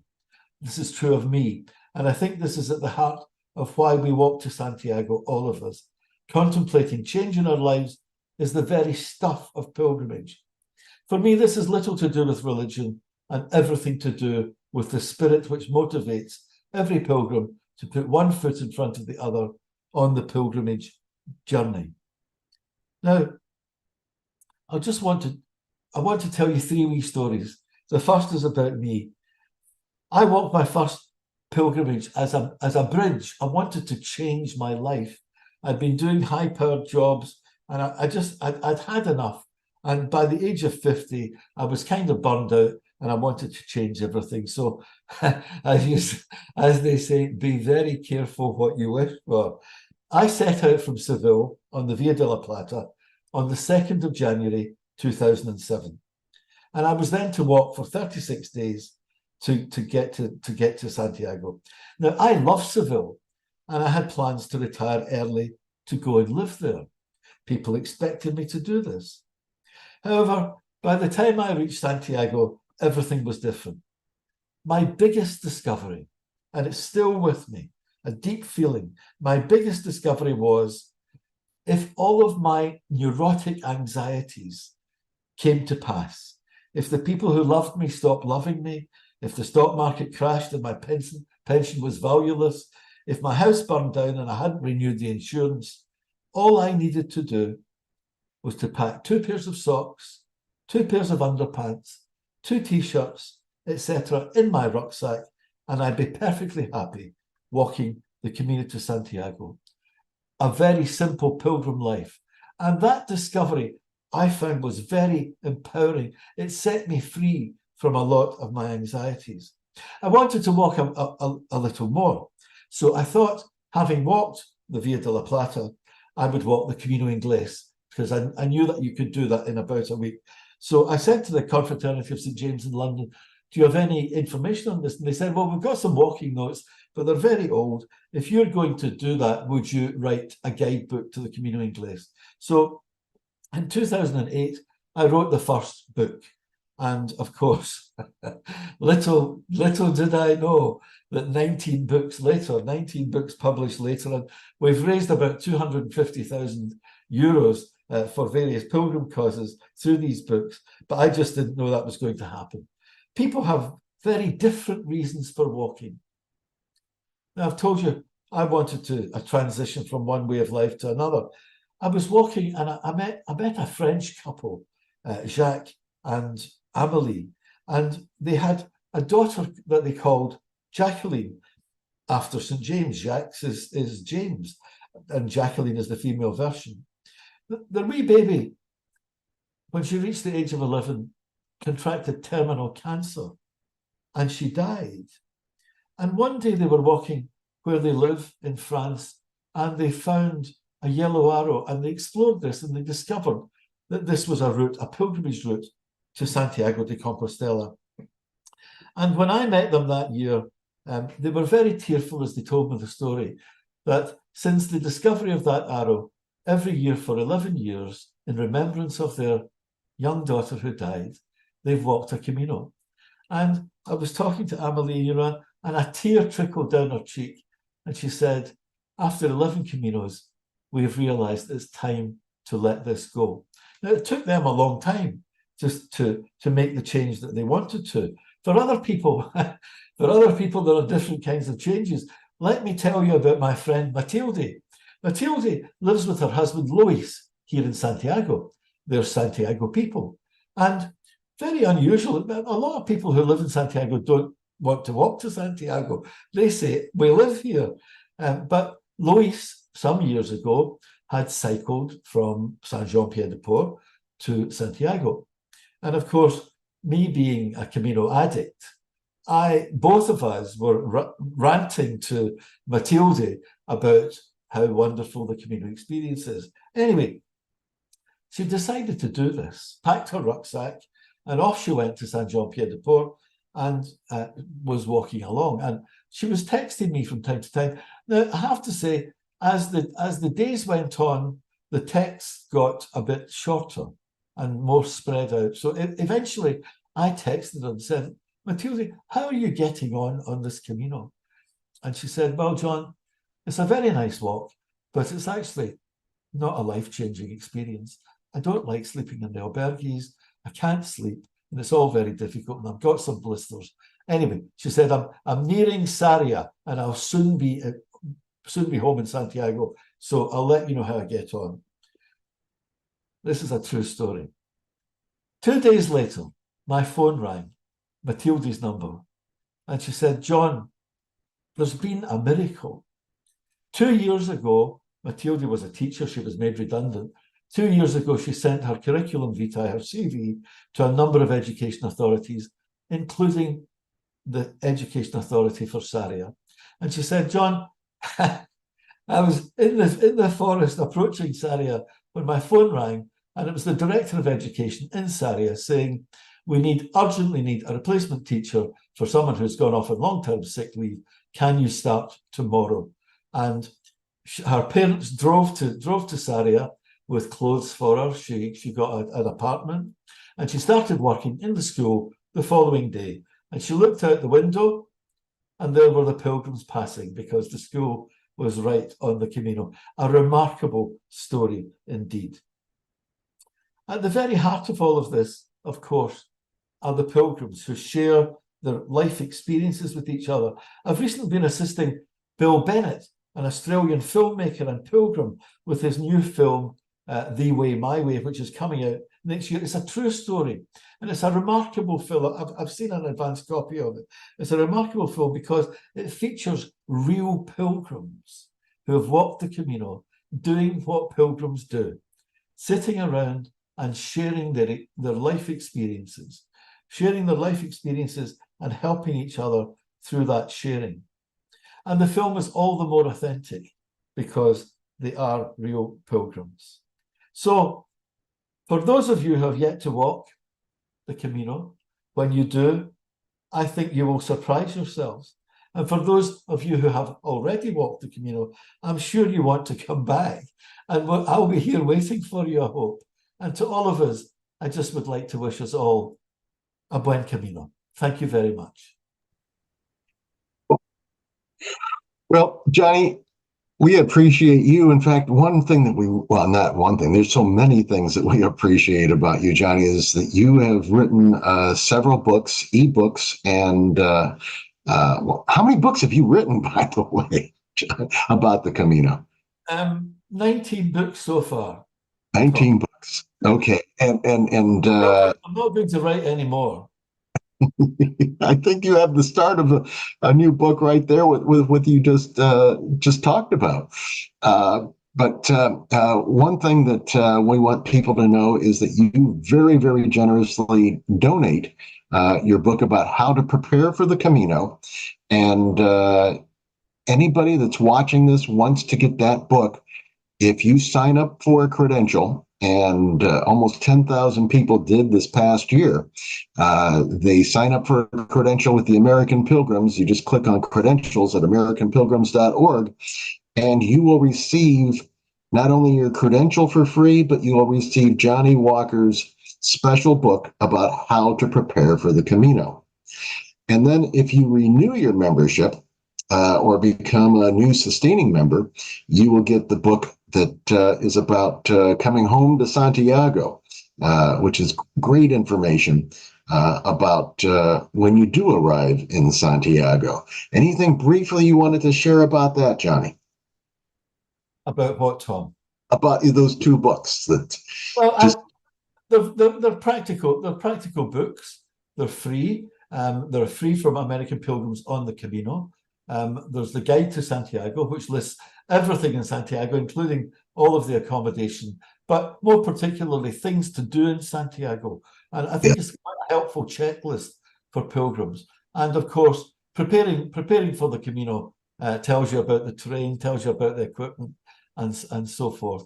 So the Guide to Santiago, room for everyone, is there for you. okay. And Tom, can I just add something else?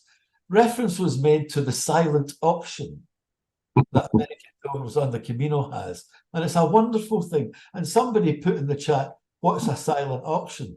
Well, a silent auction is you make people donate things and you bid for them, but you bid for them silently by posting your I bid $50 for this. Now, for the last 2 years, I have donated lunch with Johnnie Walker, and they have raised a lot of money. And I want to tell you here and now, I'll be donating that again. But Tom, I'd like to make it clear that this is almost a whole day experience. I will show the person who bids the most amount of money all around Santiago. I will take you to places that you would never see in Santiago, good places that you would never see in Santiago. And we will have a very nice lunch together. So start saving up and bidding in the silent auction. oh, that's so awesome. Thank you, John. And something else I wanted to share is, because I used your guide when I was there for a month this past summer at the Pilgrim office. And many people, as Sister Katherine implied, that you ran the Pilgrim office for many years, and you made it what it is today. And we're appreciative of that. And you, I find out, then in the Church of St. Augustine almost every day, play the organ at noon mass. And you're a quite accomplished organist. Well, thank you very much, Tom. Just leave a bottle of whiskey on the organ the next time you're in the church. You got it. You got it. Okay. Any particular brand of whiskey? No, a very good whiskey. A good whiskey. You got it. Okay. John, we're going to go now across town. And thank you, John, again for your brilliant comments. We're going to go across town, and Faith Walter she's not really across town. She has come back into the United States here temporarily. And Faith, thank you for joining us. Thank you for all you've done for Pilgrims. Because you and your husband, Nate, actually run the Pilgrim House in Santiago and have been doing that. And somebody is not on mute, and we'll ask that to be taken care of. But Faith, first of all, let me ask you, your daughter just had a procedure the other day. Everything okay? Everything is fine. Outpatient surgery here in the DC area, which is where we are for a few months this year. And everything is fine. So I'm here. Well, good. We're glad to hear that, because we knew that it was going to be, a little bit questionable if you were going to be able to make it today. So thank you. But it was a real pleasure to visit with you in Santiago with the Pilgrim House. You have a really nice area to welcome pilgrims, and I've seen the people there in action, listening to their stories, helping them welcome. And if you could tell us some of the services that you provide pilgrims when they come to Santiago at the Pilgrim House. Yes. When you're on the Camino, there's a good balance of solitude, community, rest. You obviously need practical services as well. And so once people get to Santiago, we designed Pilgrim House to continue that Camino spirit, where you can still find community. You can come in and just hang out in Pilgrim House. You can chat with us, the staff, if you need. It's a good gathering place to meet your pilgrim friends. And then we also designed Pilgrim House to have spaces of solitude. For example, the back room and the patio, which very generously American Pilgrims gave us a grant years ago to be able to build out everything and finish everything for those purposes. And then we also provide practical services like printing out your boarding pass. We can do your laundry for you for a fee. And we have a kitchenette and a living room area to just be. And so we're kind of a one-stop shop for pilgrims who are, get to Santiago. They've just walked through the Spanish countryside. It's been quiet, or it's been boisterous with your friends. And then you get to Santiago and there's a lot of commercialism. There's a lot of people who are advertising to you because they want you to, go to the restaurant or cafe or stay in their hostel, which is very understandable. So we at Pilgrim House are just an oasis for pilgrims who still just want some quiet or to meet up with their pilgrim friends. Or like Sister Katherine said, we're also a place to chat and listen and help you process your Camino. So I have some notes that I'm going to look at real quick. We really encourage people to sit with whatever stirring in their hearts. And to that end, we have a few tools that you can take with you and or use in Pilgrim House while you're with us. We have a one-page journaling guide that's in many different languages that you can download actually from our website or pick up when you're with us after the Camino. We also do a group debrief session every day at 4:00. And this is for anyone who's there. So sometimes it's just one person, sometimes it's like 15, and sometimes it's no one. And then the staff just, keeps chatting with people who are there, or we start cleaning up or something. And so there we have the group debrief session. We have the one-page journaling guide. We also have an end of Camino letter that you can take where you write a letter to yourself. And then you seal it, and then you don't open it up again until you've been home for 2 to 3 months. And this was an idea that was put forth in Alexander Shaya's book, Returning from Camino, that inspired us. And so we decided to start providing that. And then the staff have all walked the Camino. We require all of our staff and volunteers to have walked the Camino first before serving with us. So when you come into Pilgrim House, you really are in a place where pilgrims are serving pilgrims. And there's a lot of connect points for conversation. The staff and volunteers know what you've gone through if you've been injured or if you've had to deal with blisters. Sometimes the things that are on your mind and you're like, this is ridiculous that I've spent so much energy thinking about this or so much energy taking care of it. But that's the Camino. There's a whole mix of practical, spiritual, emotional issues on the Camino. And sometimes your mind can swing from one to the other, but we've all been there and we totally understand. And we also understand that for some people, like myself, you can be very task oriented. Like some people come in and are very focused on getting their boarding pass printed. It needs to happen. And that's what, that's the next on their to-do list. And until they get that done, they feel like they can't relax. And so, like I said, I'm like that as well. There's a task to be done. I need to get that done, and then I can relax. And so we like to offer the practical services as well so that people can, take care of what they need to take care of and then settle into relaxing, enjoying the Camino, reflecting, processing. Someone once said, in medieval times, people would walk all the way to Santiago and then walk all the way back home. And these days you walk to Santiago and then you fly back home or take the train back home. And it can be very jarring, just that abrupt transition. And so while you're in Santiago, like Sister Katherine said, Johnnie said, even John Brierley said, it's really good to just stop and take a moment, reflect on what you've just gone through and close it out just a little bit. Of course, the lessons and the experience will still go with you.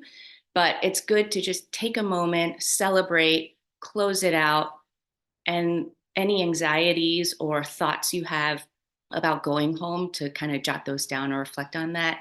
The things you want to celebrate from your Camino, the expectations that you had going into the Camino that were or were not met.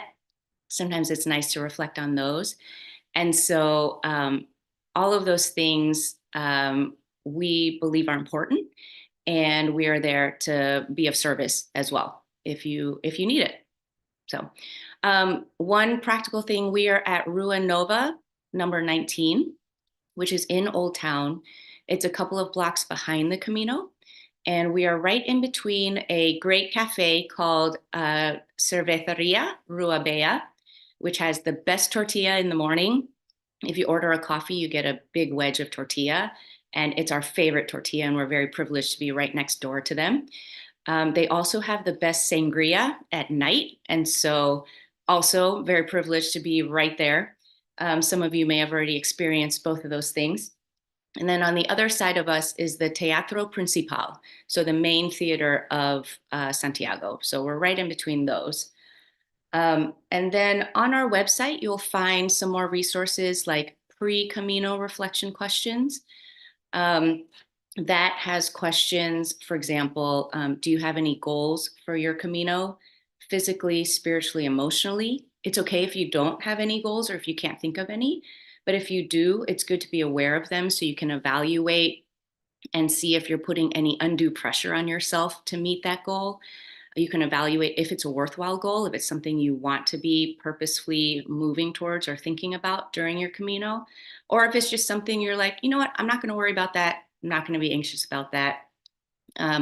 Another good question for reflection before the Camino is, are there any areas in your life that need healing? Would you like to create space on the Camino to reflect on these areas? And if so, how can you create this space? Maybe you purposefully walk alone for a few hours right away in the morning, or maybe you take a journal and you write in the journal. And then, questions like, what are you looking forward to? And that can be helpful to reflect on. What are you anxious or nervous about? These days, especially post-pandemic, I see popping up on forums, is there going to be enough accommodation? Do I need to book ahead? Right after the pandemic, when people started walking again, a lot of grocery stores and restaurants were closed. And so you couldn't even count on getting food during some stages. You would have to taxi ahead and get food and then come back. And so, once you hear stories like that, perhaps it gets into your anxieties as well as you're preparing. So to reflect on those anxieties, but also what you're looking forward to is good. Is there anything in your life right now that you think will distract you or keep you from fully embracing your time away on the Camino? That's a good question. Do you have any tools or resources that you need to prepare before you leave? And that can be good to just take some time and, download an app or look at a book or just research something that you want to be participating in or visiting while you're on Camino. So for us, there's no right or wrong answers here. It's the reflection that's important and the awareness of any inner longings or desires and anxieties. That's the most important to kind of prepare for your Camino. And then I just prepared a sampling of some of the questions that are good for reflection after the Camino. When people come to a debriefing session at Pilgrim House, we have a bunch of pictures that we'll lay out that help people identify and represent feelings or thoughts that maybe came up or thoughts that they're having right now. And we'll ask a question like, what was life like before the Camino? Pick 2 or 3 pictures that represent that. And then we'll have people share about that. So what was life like before the Camino? Think about that. Sometimes that feels so long ago. So it's kind of fun to think about, what was my life like before the Camino? And then, pick 2 or 3 pictures that represent what this Camino was like for you. What were some sacred moments that you encountered on the Camino? And what were those like? And then thinking about going home, pick 2 or 3 pictures that represent what that transition will be like for you or what you're looking forward to or anxious about. And then on our one-page journaling guide, we also have questions like, on the Camino, write down 3 things that you liked about the Camino, write down 3 things you didn't like, write down 3 things you will never forget.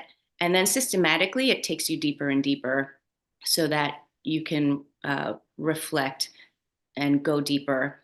And sometimes people keep the reflection guide around for about a year, and just keep revisiting it to see how things have changed for them as they go home and keep reflecting on the Camino. And what will you do to specifically celebrate finishing the Camino? And is there anything else you want to do to close out this part of your trip?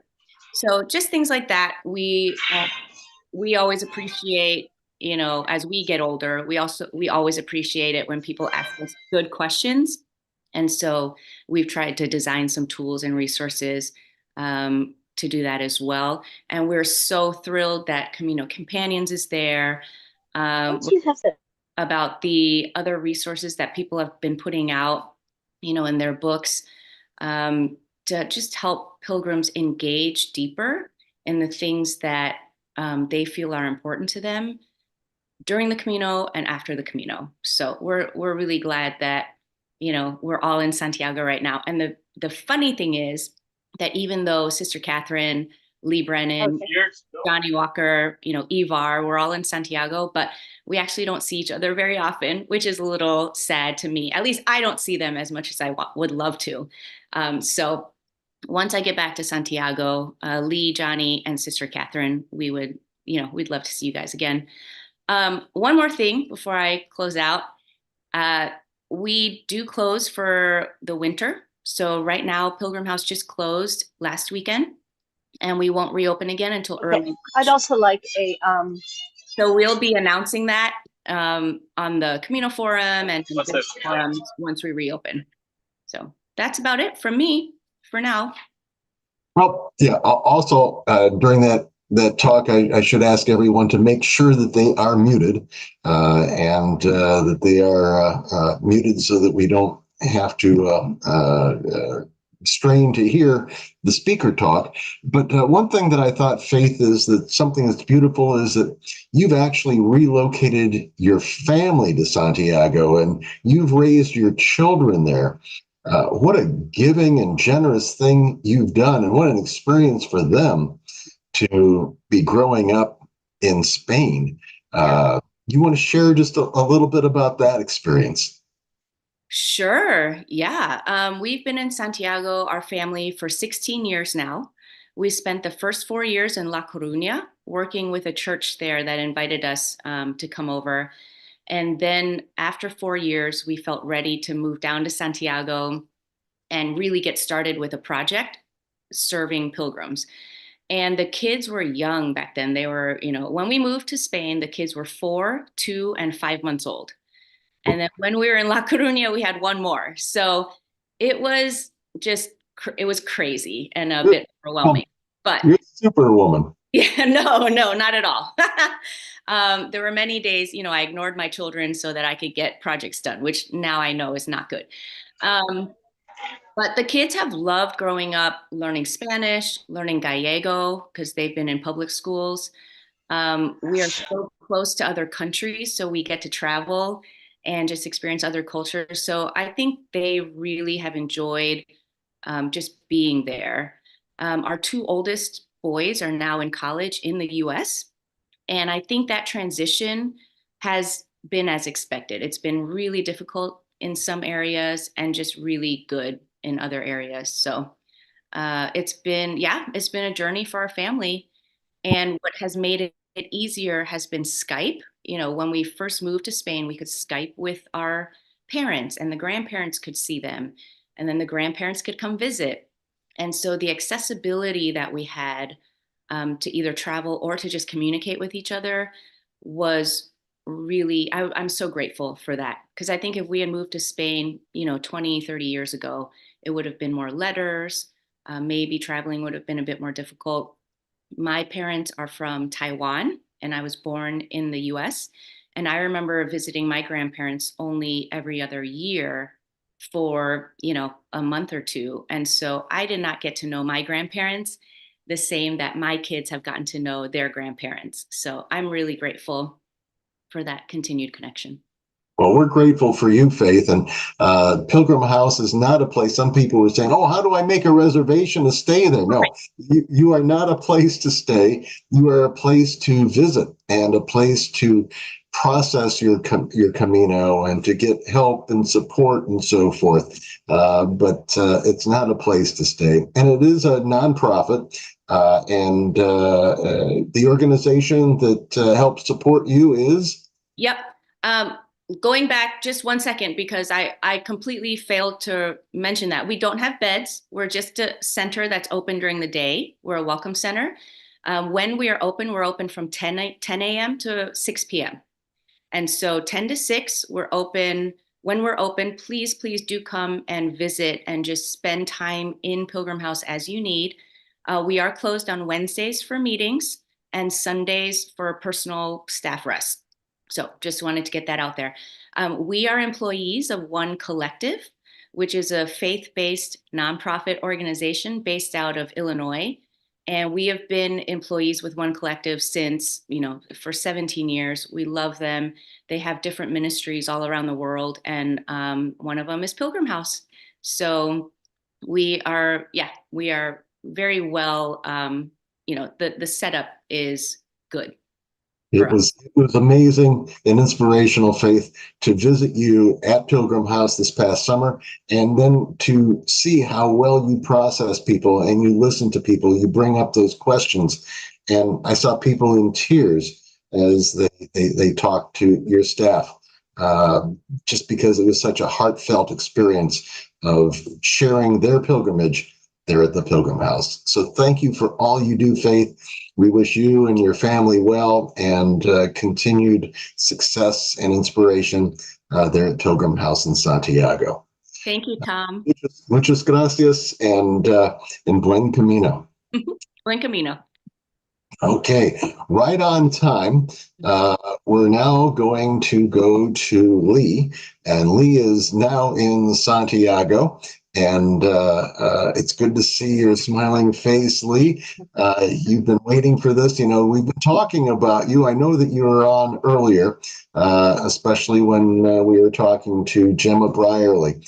And I think at the very start, we should say that you did an incredible series with John Brierley. It was a collaboration you and he did to share his inspiration of his guidebooks and, most importantly, of himself. You want to tell us about that, Leigh, and how people can watch those videos?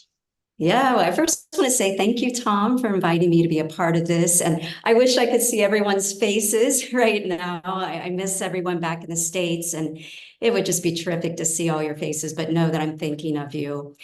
Oh, you know what, Tom, what an experience that was. And, that was all John Brierley. And I had a partner in that project along with me, and that was Patty Silva. And we just had the most incredible time making that docuseries with John Brierley. It was a privilege to spend time with him. We spent 4 glorious days with him in Santiago, and truly I can say they changed my life. And I think I can speak for Patty, would say that we were fans of John's to begin with. We used his guidebooks, but he was more than we could have ever imagined. And those messages that we filmed with him, that docuseries, was really a gift that he wanted to give to the Pilgrim community at a time when he knew that he was going to pass away soon, that he was beginning to transition. And, that guy never stopped working. Literally weeks before his passing, he was here in Santiago, and we would be talking about something over breakfast and mention a place here in Santiago. And he'd say, I need to get that in the guidebook, like his work never stopped. And he was the most humble person I have ever met. Truly so full of wisdom, and he cared so much about the spiritual side of pilgrimage, the heartfelt side of pilgrimage. And I hope everyone will go out and watch these. They're short. He wanted them to be 5 to 8 minutes. He really just wanted to have one more chance to let everyone know the messages that he learned over 20 25 years of walking this Camino and writing guidebooks. So it was a real privilege to be able to be a very, very small part of what he brought to the world. And yeah, it was a pleasure this morning listening to Gemma. I think she is just a shining example of John Brierley, isn't she? I mean, she's amazing. And she's going to carry the spirit of Camino Guides on. There's no doubt in my mind. The perfect person is in that spot right now. Meanwhile, you're carrying on your Camino by living Yes. in Santiago. In fact, the three previous guests, this is our Santiago reunion sort of here with the four of you, that you show all pilgrims that your Camino was so powerful that you are now living most of your life in Santiago. It has been that life transformational. And if there's one thing that maybe the viewers today can get out of this is please don't schedule a flight out of Santiago the day after you arrive. Yes. Which please don't. You're being shown and invited by Sister Jean, by Faith, by Lee, by Johnnie, that there is so much more to do there. You can make this a powerful ending. There's so much that goes on in a person's heart when they get to Santiago. And Lee, what was in your heart when you first finished in Santiago, and what's that affecting your life today, and what are you doing with that? Yeah, oh wow, so much there. Well, as our friend Johnnie Walker just said, watch out if you walk the Camino, it may change your entire life, and that it did. You know, Tom, when I walked into the square that day, I had no idea that I was going to live in Spain eventually, that I would dedicate my entire life really to the Camino and giving back. I just thought at that point when I walked into the square that the Camino had in fact saved my life. I was going through, you know, a really tough time. And what the Camino gave to me was confidence and belief in myself again. And most importantly, that I could be happy again, you know, that I could find my inner essence again, my very own pilgrim heart, which is, you know, what I hope to talk about today. I saw glimpses back of the heart that had been, you know, covered over with sadness and worry. And my walk showed me that there was hope. And I immediately went back home, decided I would in some way dedicate my life to the Camino. I didn't know exactly how that was going to look. I thought that maybe I would lead tours or do something like that. And I actually went home. I set that up with a friend. We started the business. And then, as we all know, COVID happened. And I think during COVID, as I sat at home, everything changed for me. And I started thinking that, you know, I don't really want to lead tours. I think there's a place for that. And I think, you know, I've been on a Camino tour and it certainly helped me. But I see the power of walking solo as a really powerful experience. And so I thought, you know, I don't think that's the place for me. I think the place for me is community. I just want to be in this wonderful Camino community and to give back somehow to this community. And most importantly, to encourage others that are going through a tough time, that while the Camino does not fix everything, you know, you have to do your own work, right? But the Camino is a great launching point. When you walk into Santiago, you know, someone told me as I was walking that my Camino wasn't going to end in Santiago. And I thought, what are you saying? Of course it's ending in Santiago. But boy, were they right. You know, I'm here in Santiago, still walking my path here with the others that live here in Santiago. You know, our Camino journey hasn't ended, just like everyone that is on this call. And I wanted to touch upon, Tom, one of the questions that you said, or one of the points you made, was that when you arrive, you know, try to leave some time to spend quality time here in Santiago. And I'm not talking about going to the great restaurants and the great bars and, you know, celebrating with your Camino family. That's great and that's important too. But what I'm talking about is what John Brierley encouraged us to do, and that is to leave time here in Santiago for quiet reflection. You know, you have just had this experience, and I think this experience is so powerful, whether it's 3 days, 7 days, 40 days. This is life-changing. And when you get to Santiago, you know, it can be busy, it can be loud. I mean, the Photos article just recently said about how loud it is, and I can attest to you. I live in the center of Old Town, and it is loud and it is busy. So I do think you have to work a little bit to find quiet time, but that is very accessible here, but you have to have the schedule to do so. And I know it's tough to find those 2, 3, 4, maybe 5 extra days to stay here in the city, but I want to talk about some opportunities that I think can help you with that. First of all, I'm so happy that you had Sister Katherine on and that you had Faith on.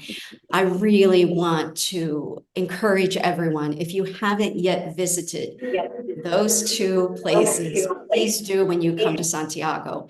I have personally attended their processing, the sessions that they hold for pilgrims after their Caminos, and I did that after I personally walked, and I can attest personally how helpful they were. It is a fantastic way to bookend your Camino. You know, it's kind of a way to kind of close the book on the walk, and a way to begin thinking about how are you going to be when you get home. You know, John Brierley talked to us about, you know, it's one thing to walk and you're going to get all the benefit from that, but you're going to really lose out if you can't integrate that Camino and all the learnings that you experienced. If you can't integrate that when you get back home, then you're really going to miss out on some of the benefit.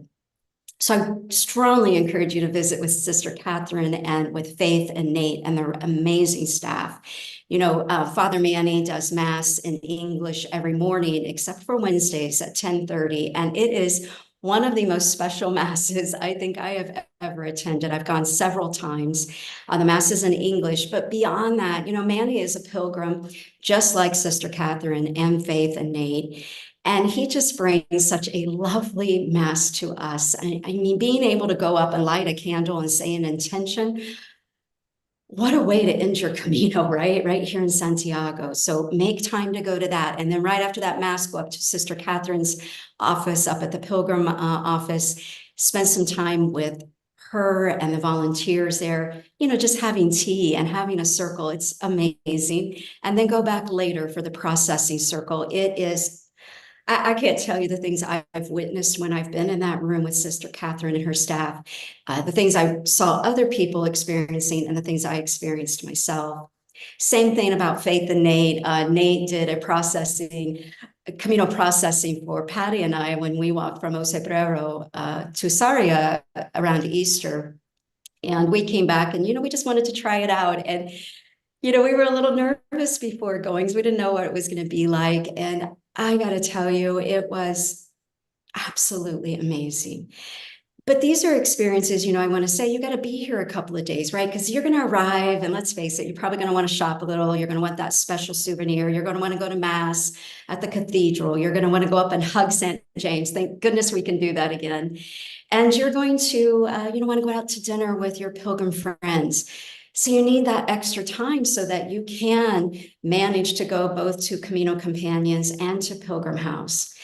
I want to say for that quiet reflection on your own, there are quiet places in Santiago. Okay, first of all, at the Pilgrim House, they have a lovely room to the back of their office. You can't even see it when you first walk in. You got to go all the way back. But there's a lovely room that is so peaceful. And they have a beautiful patio that is just so tranquil. So right there, you're welcome to come and just hang out, right? You don't have to do anything special. You can just come and hang out and journal. Rest. I was there recently. Someone just came to sleep a little bit, you know, take a quick little nap and then do some journaling. Beyond that, you know, there's also Alameda Park that is super close. There's lots of spaces in Alameda that are very private where you can just sit and reflect. You know, Patty and I had the opportunity to spend some time with John Brierley, where he talked to us about the importance of sitting on a park bench. And I will never forget his story about that. To just go and sit and quiet reflection. No writing, no doing, just being. And I've taken that on as a habit after doing that with John, and it brings such peace to me. So consider going and doing that. And then another thing I wanted to say to everyone is, think about going outside of Old Town, right? I know Old Town is charming. I love it just as much as probably all of you. But you know what? In Newtown, there are so many restaurants, so many coffee shops, so many things that are just a little more quiet. There aren't as many tourists, maybe, because coming into Santiago, we not only have, these, what did John Walker say? A million people coming possibly. Well, I guess 500,000 walking into the city, but 1 million out on the routes. But we also have Spanish tourists that want to come here and see the cathedral. So this town is busy. So getting out of Old Town, you can find some quiet spots. Also, I don't want to be remiss in saying that we also have Mother Anna, right? And she's with the Anglican Church here, and she is phenomenal. She has Mass Anglican service on Sundays in English. I think that's at noon, but make sure you check out that time. I spoke to Anna actually this past week because Sister Katherine is back home right now. They've closed for the season because pilgrim numbers are low. Same thing with the Pilgrim House. So I wanted to really point out to all of you, if you are walking this winter, know you still have support here, okay? So first of all, I spoke to Anna. She said she is more than happy to meet with anyone, just make an appointment with her and she'll meet up with you. Father Manny is still doing Mass, so he's here for you, and I'm here for you. If you just want an ear to listen to your story, I'm more than willing to sit down with you and have a coffee. There's nothing more that I enjoy is meeting with pilgrims and just sharing the experiences that you've had. So we're here for you until they're back, and they'll be back soon. I can't wait to see them. It's been a joy watching everyone today and just seeing, seeing what the Camino has done for everyone. And I've been watching the comments, and, I wanted to take a minute if I have time, Tom. Let's see what the time is. You got it, Lee. Okay, I just wanted to invite everyone to just take a moment to maybe come back into your pilgrim heart. If you feel comfortable, maybe close your eyes. I see so many names that are familiar to me here that are on this call, and names of people I haven't met yet. Maybe you haven't yet walked, and maybe you have walked, and maybe you've walked several Caminos. We've been on this call today for a couple of hours, and I just wanted to invite you to maybe place your hands on your heart, to close your eyes, and if that's comfortable for you, or maybe just gaze down at the floor and just take a moment to take a couple of deep breaths. A couple of nice deep inhales and exhales through your nose.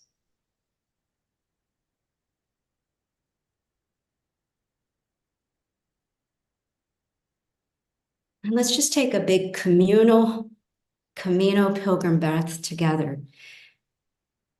Everyone just let out an exhale. Take a deep inhale and sigh it out. And I invite you to think about your last Camino, maybe your first Camino. And if you haven't walked yet, about your future Camino. And imagine, like what Tom asked me at the start, what did your heart feel when you walked into that square, when you came maybe through that tunnel and you made that turn and you saw the cathedral for the first time? What did you feel in your heart? Let's tap back into the heart of pilgrimage, that pilgrim heart within you. And maybe take a moment to think about the kindness, those acts of kindness that you felt when you walked. Those little things that maybe people did for you, the people that are working and supporting us on Camino, maybe your fellow walkers. And also maybe the acts of kindness you did for others. That's the heart of pilgrimage, is making that connection to others, making that connection back into our most sacred heart, that inner essence. I invite you to open your eyes and rejoin us here on the call. We've got a couple of more hours to go. We've got Rick Stevens coming up. What? Martin Sheen? Oh my gosh. Dan Mullins, Tom, Joe, you've outdone yourselves tonight. This is fantastic. And, I just want to just say this one last thing, Tom.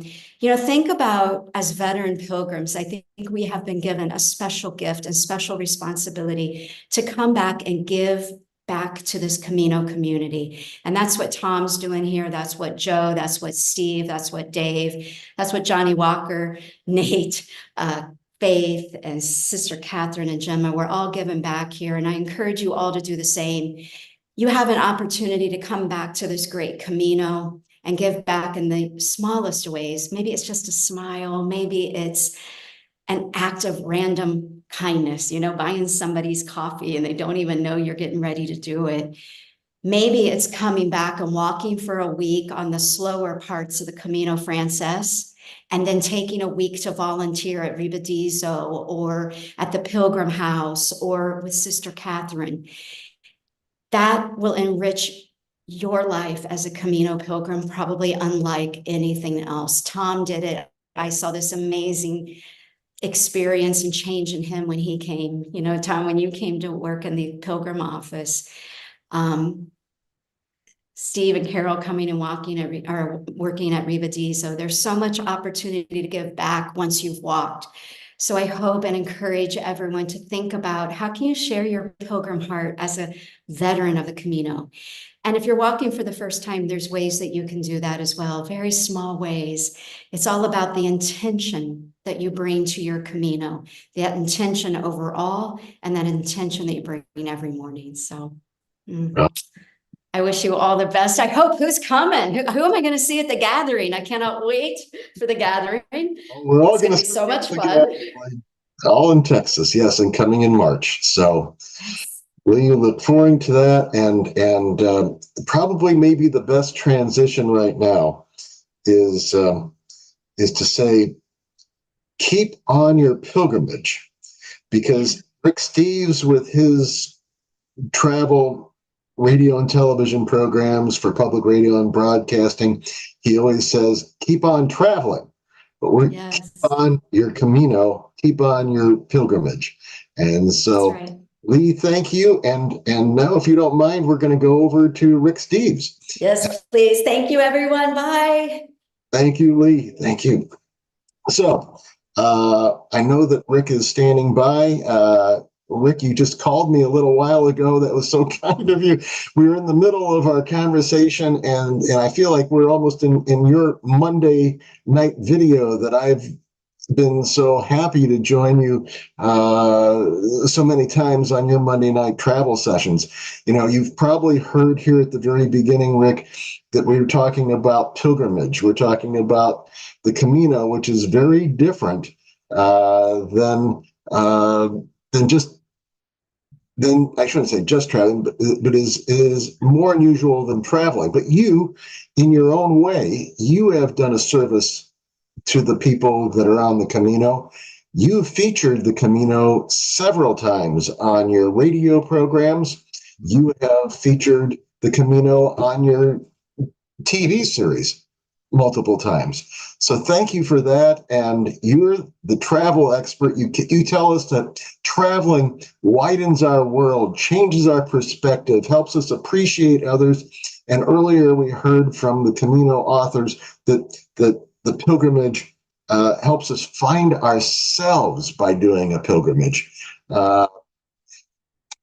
Rick, welcome, and share with us I know you have not done a Camino, but you have traveled so much and have been a part of the Camino by featuring it. Yeah, thank you, Tom. It's nice to be with you, and it was delightful to hear the previous speaker. And it's exciting you got Martin Sheen coming up. A lot of people are tuning into the value of travel. Of course, the ultimate way to do that, I suppose, is as a pilgrim on a formal Camino. But I'm teaching people how to travel, just skills, how to travel in a way that is transformational. And I've been teaching travel all my career since I was a kid. And it's sort of been a Maslow's hierarchy of travel needs, or you could say Rick's hierarchy of travel needs. Way back in the 1980s, and I was teaching the skills, pack light, catch the train, get a good night's sleep. And then I thought, okay, well, that's important. That's the basic skills of travel. And then after that, I got into, well, you can read a book about that. Let's talk about appreciating the culture, the history, and the art. And that was higher on that hierarchy of travelers' needs. And I wrote a book called Europe 101, and I just made my art series for public television. But then in the last couple of decades, my passion has been to reach the pinnacle of that hierarchy of travelers' needs. And that's traveling in a way that gets you out of your comfort zone, that sees culture shock as a good thing. A lot of people try to avoid culture shock, but I see culture shock as a constructive thing. It's the growing pains of a broadening perspective, and it needs to be curated. But boy, that's why we travel. We travel to bring home the most beautiful souvenir, and that's a broader perspective and an empathy with the other 96% of humanity if you're an American. And that's this whole new kind of travel that I've been talking about all over the country and writing about and producing TV shows about and trying to splice into our tour program and everything. The notion that travel can be a political act, travel can be a spiritual act. The road can be playground, the road can be school, and the road can also be church or mosque or synagogue. And that's really the value. That's what gets me excited about being a travel writer and a travel teacher and a tour guide, is to equip and inspire Americans to really get some value out of their travels. Of course, the Camino is a great way to do that, but we can also do that with a pilgrim's mindset as we travel, as we realize when you leave home, sometimes you learn more about it by looking at it from a distance. And how when you meet people far away, you realize, wow, we're not the norm. The world is full of different dreams. And the American dream's cool, but so is the Spanish dream, so is the Bulgarian dream, so is the Moroccan dream, so is the Nepalese dream. And we learn that when we travel. So this is something that I know is sort of fundamental to the Camino mindset. And I like to remind my travelers, you can mix that all together. You don't just have to be the road as playground. It can be school and it can be church. I think that's the definition of a tourist, a traveler, and a pilgrim. That's the three ways to travel, and you don't need to be all one or all the other. I like to mix it up. So, talking about, I have to say that I do know that, Rick, some people will say, oh, yeah, you're all about that travel business, selling the tours and so forth. But many people don't know this about you and your TV and radio programs. But I myself worked in NPR for over a decade and secured your program to be on the radio station that I was at. And your program is made to public radio stations on a weekly basis for free. You give it away. Right. Your program is for free on public TV stations. It's your generosity of sharing your passion for travel, and so you're sharing that with us for free. In fact, I hope you don't mind this, Rick, but I do teach a class on the Camino. And I've been doing it for many years. And I tell people in the class, I say, now, if you've never been to Europe and you want to know how to do the money, how to pack, how to get there, how to get around and communicate, you've got a great tip for that's available on your website for free that people can go to understand, okay, how do I do this traveling? How do I get the airplane fare? How do I get the train tickets? How do I, how do that all for free? Yeah, it's amazing how generous I am. No, I'm kidding. I run a business. We make plenty of money selling my books and our tour program. But bottom line, I'm a teacher. I major profit, Tom, not by how many dollars do I make, but how many trips do I impact in a positive way. Honestly, that's my profit. My mission is to equip and inspire Americans to venture beyond Orlando. I want Americans to get out of their comfort zone. So many Americans are so afraid these days. And the most frightened people are the people that have no passports, that are buried deep in the middle of this great country of ours, and they let, commercial news media shape their worldview. I would think somebody who did the Camino is forever going to be not so afraid. You come home from your travels and you realize the world's home to billions of beautiful people, of love, of families, of joy. Of course, there's problems. It's a complicated time we live in, but when you get out there, you realize, man, oh man, we got to get to know the neighbors. As a person of faith, you believe there's one God. And if there's one God, we're all children of God. And that means we are all brothers and sisters. And when you get on the road, you get to know the family. That's pretty fundamental. And that's what powers me in my teaching. And if I make a TV show, I want to be sure stations can run it without worrying about the cost of it. When I make a radio show, I'm talking to a very interesting person. I want as many people to hear from that person as possible. When people go to my website, it's just you can go to school on that website. All the lectures, all the TV shows we've ever made are there for free. I should say, Tom, including a wonderful experience I had with Martin Sheen and Emilio Estevez, because they're really into this, as you'll hear in a few minutes when you talk to Martin. But they came up to Edmonds, north of Seattle, where I live, just a few months ago. And they included me in the production of the Value Added Extra on their re-release of the Way movie. And it was just great.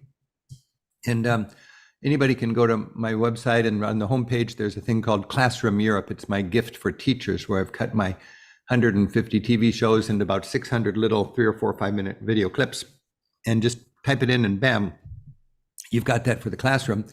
And also I've got on there my 20-minute interview with Martin and Emilio about the value of pilgrimage travel. And that was, I think, just a beautiful, beautiful time together as we enthused and shared our experience about the value of travel.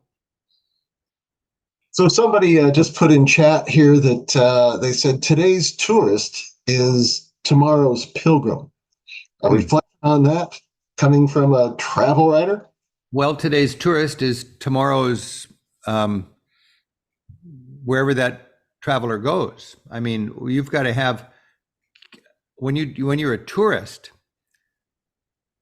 you need to travel in a way that is constructive. People like to talk about transformational travel. Most Americans, I'm sad to say, or I imagine is true, do not have a very transformational trip. They go far away, they hang out with other Americans, and they don't get out of their comfort zone. If you manage to get out of your comfort zone and broaden your perspective by talking to people that you wouldn't talk to otherwise at home and trying things you haven't done at home, and you come home with that broader perspective, then today's tourist is tomorrow's pilgrim.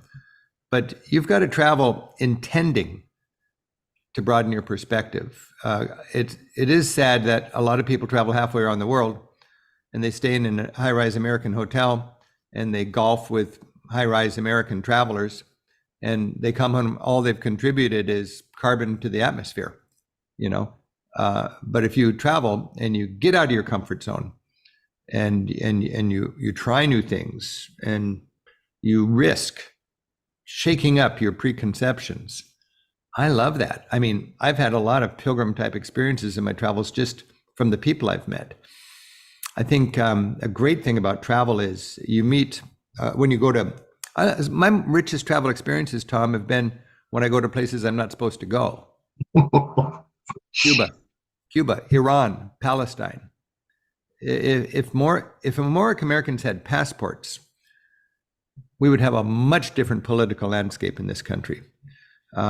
We've got such a passion for building walls. That's based on fear. The flip side is fear is understanding, and we gain understanding when we travel. I just love that whole idea.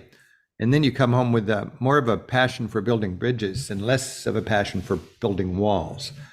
I would think somebody who does the Camino would celebrate bridges and realize that walls are not a good way to make you safe or happy. So you should know that the American Pilgrims on the Camino, our logo has the bridge. Yeah. There is a bridge there, and it's not just any bridge. It is the bridge that is the Queen's Bridge in Porta Lorena. And pilgrims were crossing the river there over 1,000 years ago. And from what I understand is that the Queen wanted to help the pilgrims not have to swim through the river to get to the other side to Santiago. Yeah. He built this beautiful bridge 1,000 years ago or something like that. And that's why we use the bridge in our logo. I think I know that bridge. I think we filmed it too. It's gorgeous. I think so. Porta Lorena, which is just a few days walk. We have to think of things in terms of walking. A few days walk. That is the heritage of that walk is such an inspiration that people have been doing it for so long, and I'm so thankful that it's popular now, and people of all different for all different reasons are going. It's just a festival of thoughtfulness, I think. It is. And you actually did a filming there in Saint Jean, where people start their Camino, and a few places along the Camino. What impressed you about the Camino as compared to some of your other travels? Well, first of all, people who visit the Camino by car, annoy me. And I'm kind of like that. So I can be annoying for anybody who's really done the Camino. I've never taken the 30 days you need to dedicate to go from, the Pyrenees all the way to Santiago. But I've traveled for my guidebook quite a bit to Santiago. And what I like to do is be on that square late in the morning when the pilgrims come in. I understand that the last refuge is just a few hours walk out. So people come in 10 or 11 o'clock, and to see the jubilation, to see the jubilation, it's one of the most inspirational moments you could have. And it makes me envious. I'd love to do it myself. Having said that, I've been doing, my vacations lately have been venerable long distance walks in Europe. And I find that any venerable long distance walk has a pilgrim element to it. And I walked around Mount Blanc, which is a 1 week, 60-mile trip. And, it's very accessible. It's very scenic, but it also gives you a lot of time alone, and it gives you a chance to meet people from far away. And you're just there with your heartbeat and the big sky overhead and the dramatic nature. And you get in touch with yourself, and you get in touch with your thoughts. I think that's just really quite powerful. So my teaching mission lately is to do what I can to inspire people to take the opportunity when they do get a chance to leave home, to do it in a way where it is meaningful and constructive. I was just in Oslo, and the new feature on the harbor in Oslo is what's called the Peace Bridge. The Peace Bench. And it's a bench that's shaped like a smile. And you cannot sit on that bench without coming together. And then there's a quote etched in the pavement in front of it from Nelson Mandela. And it says, "Talking to each other is the best weapon." And it's just a beautiful thing. And the Camino is sort of that best weapon also, where people just really accomplish a lot by just sharing, by being together, by being thoughtful, by recognizing our oneness. When we recognize our oneness, we create a huge, huge thing. And then you realize the walls in this world are really tragic, because they're built to protect one tribe from another tribe. But what they really do is they keep the next generation saddled with their parents' baggage. And that's no way to progress, you see. So there's unintended consequences of a wall that keep the younger generation apart. And if you think you know about any wall, but if you haven't talked to people on both sides, you do not know that wall, whether it's a physical wall or a metaphorical wall. And Rick, you should know that there are 80,000 kilometers of Camino all over Europe. Wow, yeah. It's just not from Saint Jean. There are 80,000 kilometers. There's so many Camino paths, the Portuguese, the Norte. There's and you know that there's the you just did an interview not long ago about the Frankigena. Yeah, that's becoming more popular too. And there are people that this past year, when I did your grand tour of Mont Blanc this past summer, just to see what that was all about, because I was inspired by your show. And there are people from all over the world, and they're walking that route and then walking to Santiago. I had people at the Pilgrim office that said, yeah, I walked from Vienna, 3,200 kilometers. Had one lady from Ukraine that walked. Wow. I says, are you going back to Ukraine? She said, yeah. I said, how is it going there now? And she says, it's a lot better. We only have maybe 4 or 5 air raid sirens a day, which is just so sad, but she's going back. But she was doing the Camino from the Ukraine.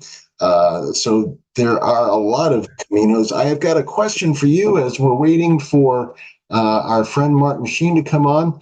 Do you have a first question that you wish to ask Martin Sheen when he joins us here live via phone? Well, what I'd like to do is, I just was so inspired by their movie, The Way, and they re-released it, which is really fun. Can I share my screen just for a second? Do I have the power to do that on this? Let me just see. I have to ask Dave Dunn. Can the host give me that? Hello. Yeah. Is that Martin? Hello. It is. Yeah, it's me.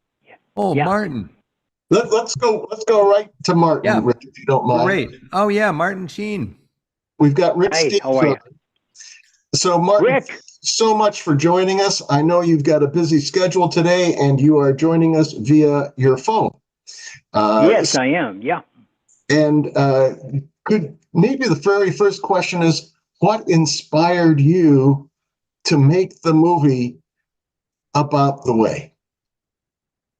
Well, I have to give the credit for the inspiration to my son, Emilio.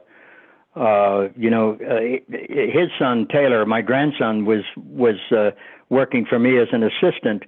And we came to Spain in June of 2000. And God, now I'm thinking back, 3. And we were visiting my sister in Madrid, and I had always wanted to do the Camino. And she said, well, you don't have enough time because you have to go back to LA in a few weeks to start another season on the West Wing. She said, why don't you rent a car and drive it, and you'll know from future reference. So we did. And we were in Burgos when Taylor met his future wife, Julia. They've been together for 20 years, and they have a child. And so that's the history of the Camino. It's very deeply personal, and it's family. So Emilio would come to Spain to visit Taylor, and he got interested because Taylor lived in Burgos, which is one of the main stops on the Camino. And his wife's family owned the El Molino, which is where they met and where they were married a few years later. So yeah, it's a very close, deeply personal part of our lives since 2003. We made the film in 2009, and thanks in large measure to Rick Steves. If you're on and you're hearing this, Rick, thank you for helping us re-release The Way this past May. It's done very well, and no small measure to your involvement. Well, Martin, thank you. I was it was delightful to host you and Emilio and your wives, and I'm proud of the work we did, and it's a wonderful little 15-minute extra at the end of the movie.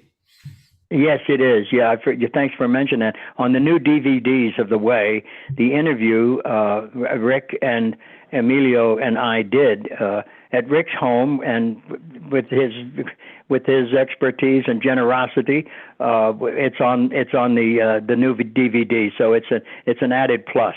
And Rick, I got to thank you also, because we're getting your presentations for PBS here in California, and they're very strong with your 6-hour presentation of the best in art of Europe, and it's great to see you again. Good, Martin. It's so meaningful to hear you say that you're enjoying my art series. Thank you so much, and thank you for what you've done to raise awareness of the value of having a transformational experience by encouraging even a simple tourist to raise the bar and travel, mix in a lot of that pilgrim outlook. It just changes the world, doesn't it? Very much so, yeah. And if, you only need to change the world with one tourist or one pilgrim, because they carry it with them wherever they go. And as you always say, keep on traveling, because you keep changing the world when you open up to new vistas and all. But you're particularly the half-hour session that we saw yesterday, as a matter of fact, on one of the PBS stations here in Southern California, was the Renaissance art that was part of the whole transformation and new direction of Western Europe, and the culture and the religion and the politics and the trade, and how you integrated all of the great art of the three great masters, the Italian masters. It was just it's historic, it's informative, and it's a great pleasure to understand the history of and the impact that art has had on all of Western culture, indeed all the world, really. Well, I was thinking as you were talking, Martin, we're at a crisis point in our society where we need to have not a dumbed down electorate, but an engaged electorate and an inspired electorate, an electorate that expects more of each other. And when we travel as a pilgrim, when we go back in time and appreciate great cultural accomplishments, and then when we get together and share all of this, it makes the fabric of our democracy stronger. And, the way, the Camino, public broadcasting, quality programming, all of that mixes together to make our country stronger and to enrich our lives and to carbonate the experience we have here together. Well, I got to say that, I got to say that Martin and Rick, when people look back at our time here in 2020s and so forth, they will look at the two of you as masters of your time that have so positively impacted so many people's lives and have helped transform their lives. I know, Martin, that spending time on the Camino, almost every English-speaking person I meet on the Camino, and there's thousands of them, they all say it was the movie The Way that inspired them to do the Camino. And when I travel, I come across people all over the world, and they say, it was that Rick Steves that inspired me to do this. So it's our fault, Rick. It's you and I. It's our fault. There we go. Yeah. My favorite thing, Tom, in The Way, I just love the finish after Martin has been transformed by the Camino experience. Where does he go? He doesn't go back to the golf course in California with his buddies. He goes to Morocco. I love that. Yeah. And I want to just mention briefly that Emilio is working on part 2, and it begins in Nigeria, and we find Tom is working with Doctors Without Borders in a remote community in Nigeria. So that's the start of the part 2 of The Way. That is great. What a transformational experience. And when you think of the countless people doing that Camino, giving that time to think about what can I do with my life, and they can be inspired by your character in The Way. That's beautiful. Yes, very much so. Yeah.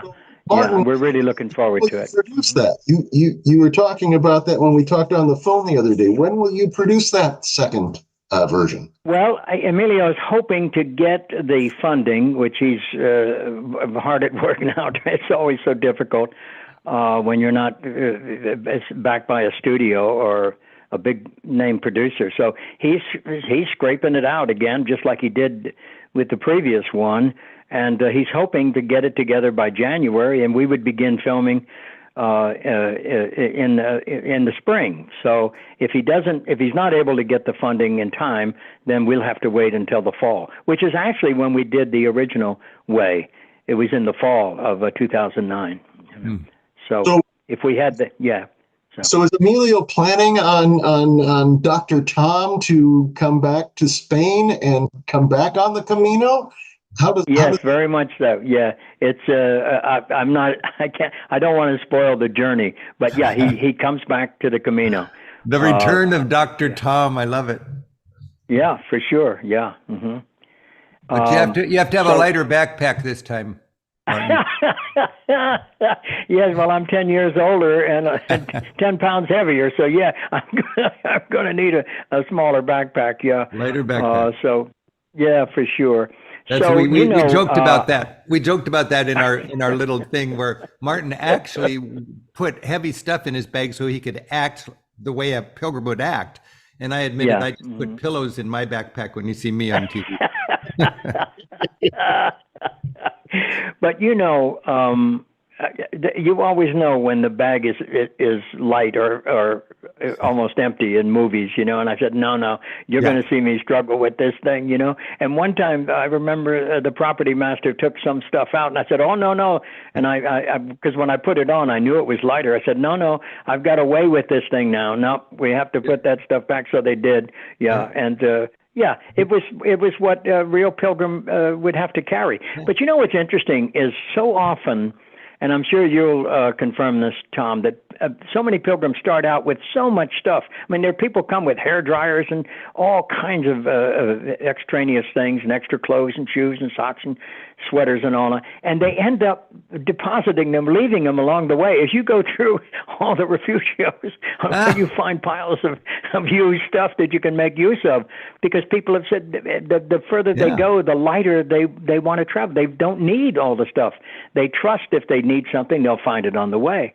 And so, but I didn't succumb to that. I carried that bag all the way. Martin, that's kind of a metaphor for life. The further you go, the more you can discard, and the less material stuff you realize you need. The real meaningful stuff is the pith of what you get out of that Camino. Exactly. Yeah.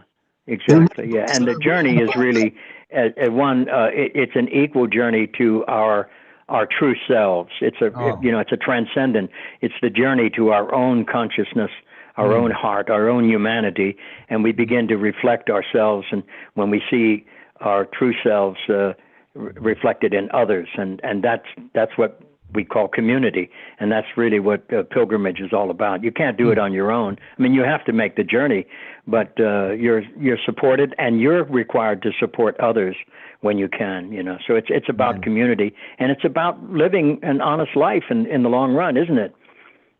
For sure. Well, you learn what really matters, and you learn the value that we need people, and we learn that we can contribute as well. Yeah. I must say that each of you share that value, that you are contributing to others, and you are not taking the easiest path and so forth. You're making a difference with your lives, Rick and Martin and Emilio had that sense, which I really was impressed by, because they contacted me because they know how I work as a travel teacher and how they're committed to the idea of Camino and traveling meaningfully.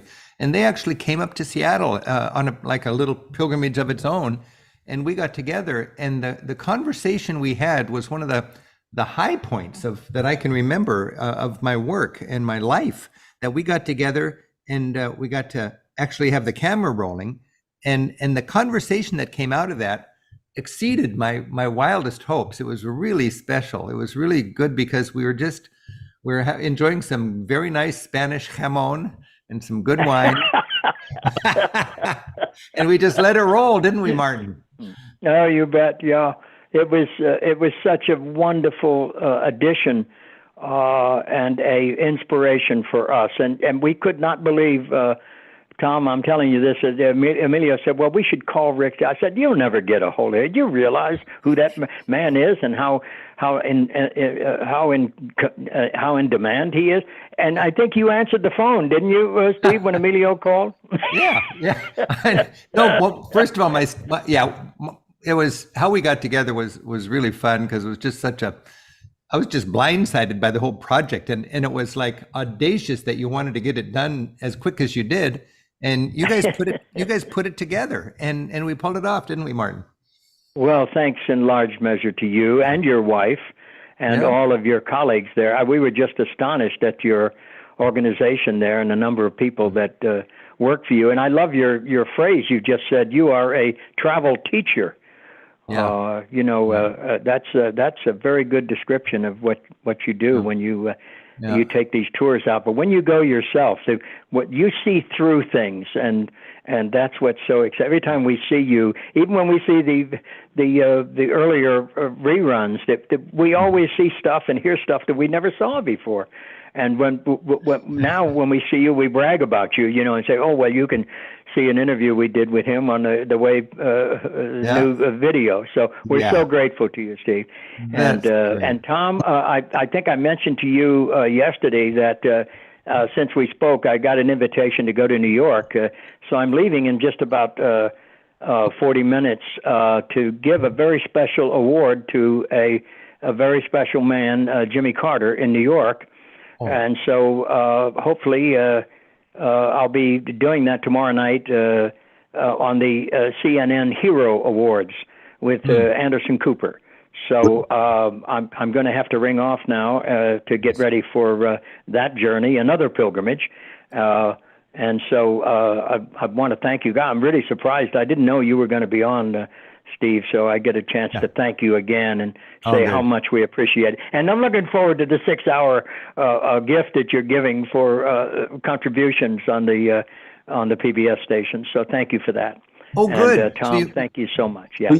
Just one last thing before you go. It was also fast forwarding. The two of you answered the phone and were able to come on this, and you've far exceeded our expectations. We have nothing but admiration and gratitude for you, and a special invitation that if you wish to continue this conversation, you can always join us at our national gathering. We would love to have you. We're going to be in March in San Antonio, Texas, and Rick, especially for you, we're going to be in Vancouver for a special gathering in May of 2025.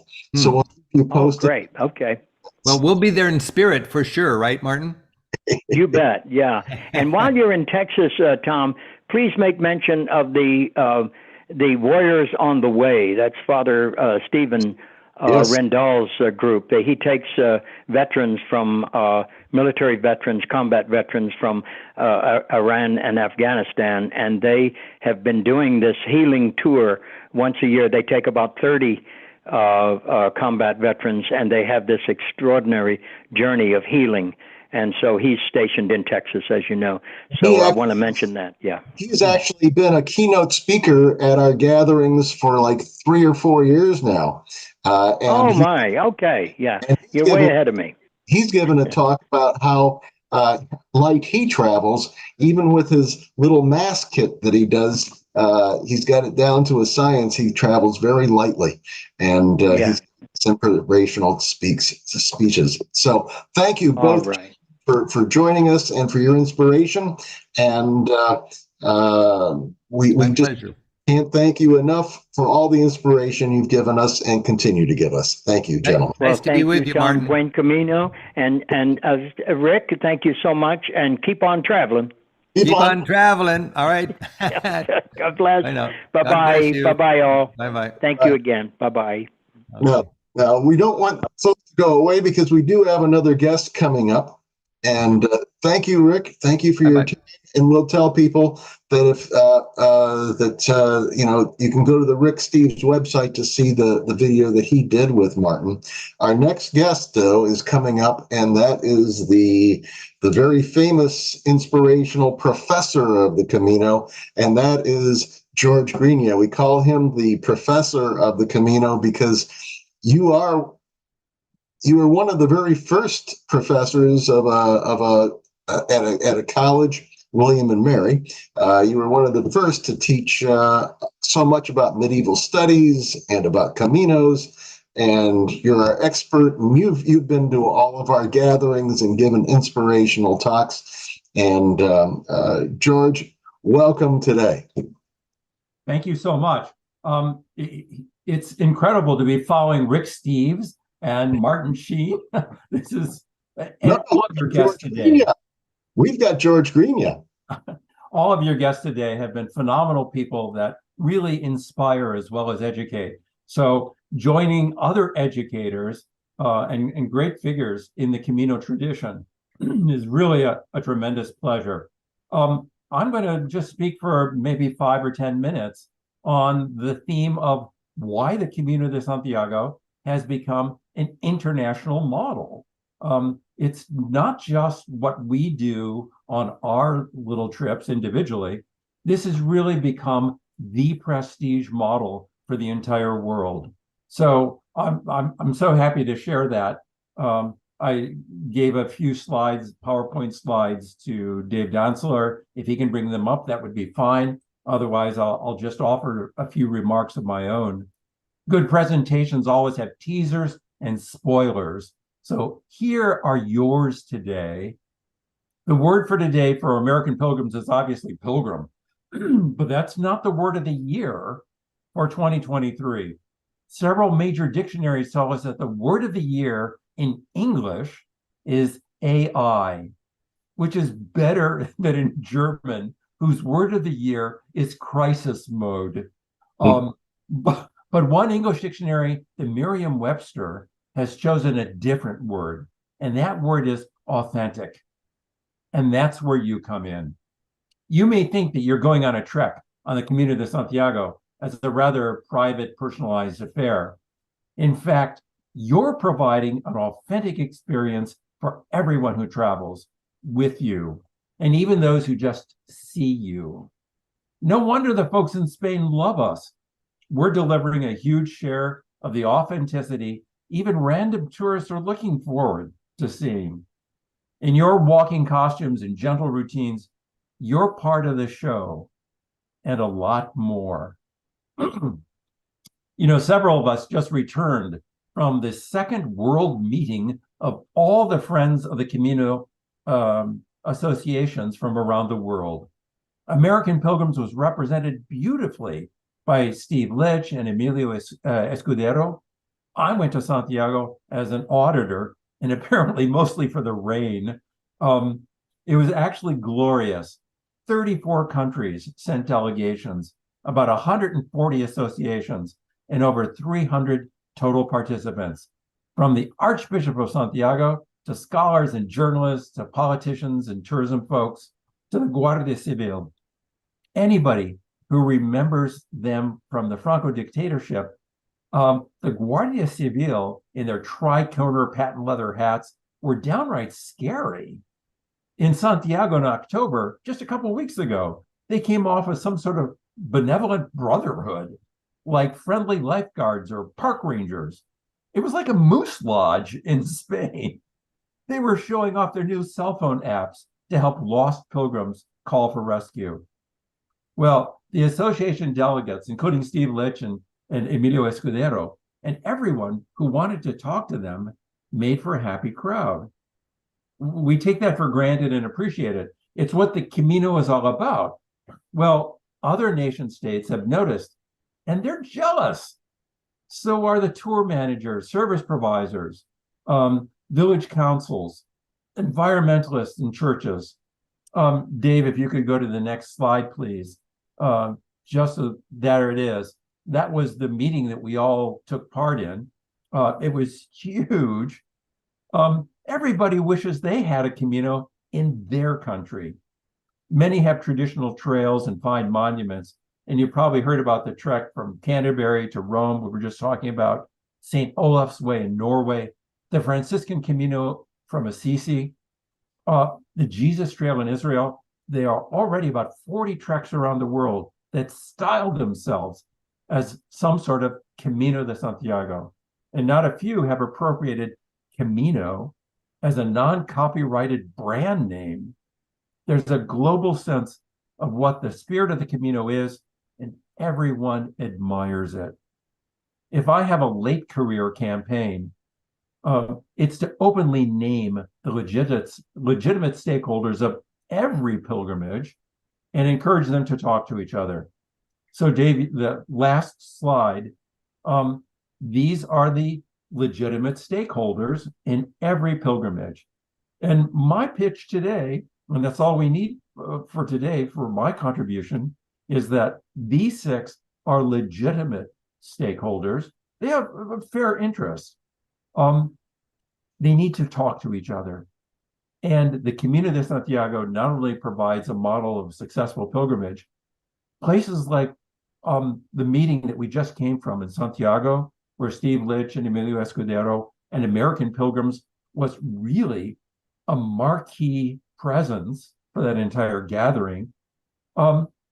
They helped that conversation take place. So I thought it was a terrific success.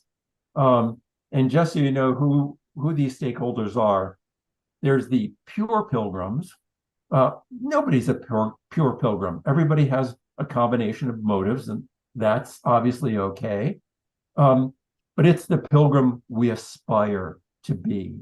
And that's a good thing to keep in mind.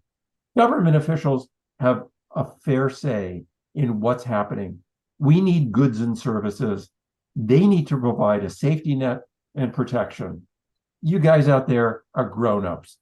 You can imagine that tourism sites are soft targets for terrorism. Government officials want to make sure that doesn't happen for everyone's protection. Tour promoters make pilgrimage accessible, even for older folks or handicapped folks or folks who are afraid to travel. They help too. Hosts and service providers, including our volunteers, the shrine custodians, the people who tend us, like Father Manning and the canons of the cathedral, and Sister Katherine, scholars and commentators like Lynn Talbot and Mary Jane Dunn. The great thing about the Camino de Santiago is that people move from one category to the other. So the government officials are starting to walk, and the shrine custodians are walking too. And the scholars and commentators become volunteers. That's the model that almost nobody else can replicate. And here's my punchline. This is both the teaser and the spoiler for my few remarks, is that you pilgrims out there, because the journey is what people are going for now, and not just the destination, you are also the shrine custodians of the pilgrimage. You are the people who can offer an experience of transcendence that people normally only got in times past at the shrine itself. You are the custodians of the shrine, and that's the journey. So you pilgrims out there, you become pure pilgrims when you help others have a good experience.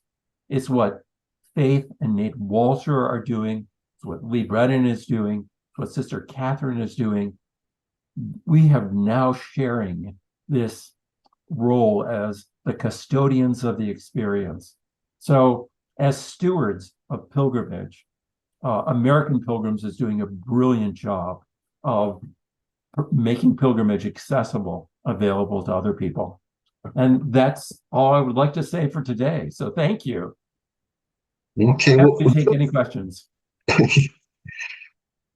George, as we're waiting for maybe questions to show up in chat, I'm going to ask Dave to ready a video that he has waiting, because I know, George, you were very involved with the American Pilgrims at its very roots and beginnings years ago out there on the East Coast. And there's a special lady that was very involved with the organization early on, and that is Sandy Lenthal. And we have a special video that we recorded with Sandy describing the roots of the American Pilgrims on the Camino. And Dave, if you have that video prepared, as I see you're getting it ready to show. It's a very, very short video. So please stay with us because we will talk about it just briefly after her testimonial about the early days of the American Pilgrims. So if we're ready. This is Sandy Lenthal, and I'm a member of the American Pilgrims, an organization that really began in my living room years and years ago when several of us decided that it was such a treasure to be together, and we would make it purposeful to get together with other people who had walked the Camino de Santiago. So this was back in 1995. And at that time, there were about 5 or 6 of us in Williamsburg, Virginia, who gathered at my home. And we enjoyed sharing our experiences, talking about what each of us had done. I had walked by myself from Leon to Santiago, thought that would be it, but that was the beginning of many, many journeys that I later took. So I'm always, always grateful for the other pilgrims that I have met, and we frequently get together and look at what we do now. It's a large gathering and sharing stories and getting to know each other. It's been a wonderful, wonderful experience. When we first gathered together, the 4 or 5 of us, and shared experiences, at that time, the Camino was not nearly as popular or well known as it is today. And I remember many times when I would say something about having walked the Camino de Santiago, and there was just a total blank look. And when I first walked in 1994, I walked all day long and never saw another pilgrim. And when I think back to that now, I am amazed. And I walked by myself, and someone said, "Oh, don't you have pictures?" And I said, "No, I was walking by myself. I don't have any pictures of those early walks." But it's been an extraordinary, extraordinary opportunity for me.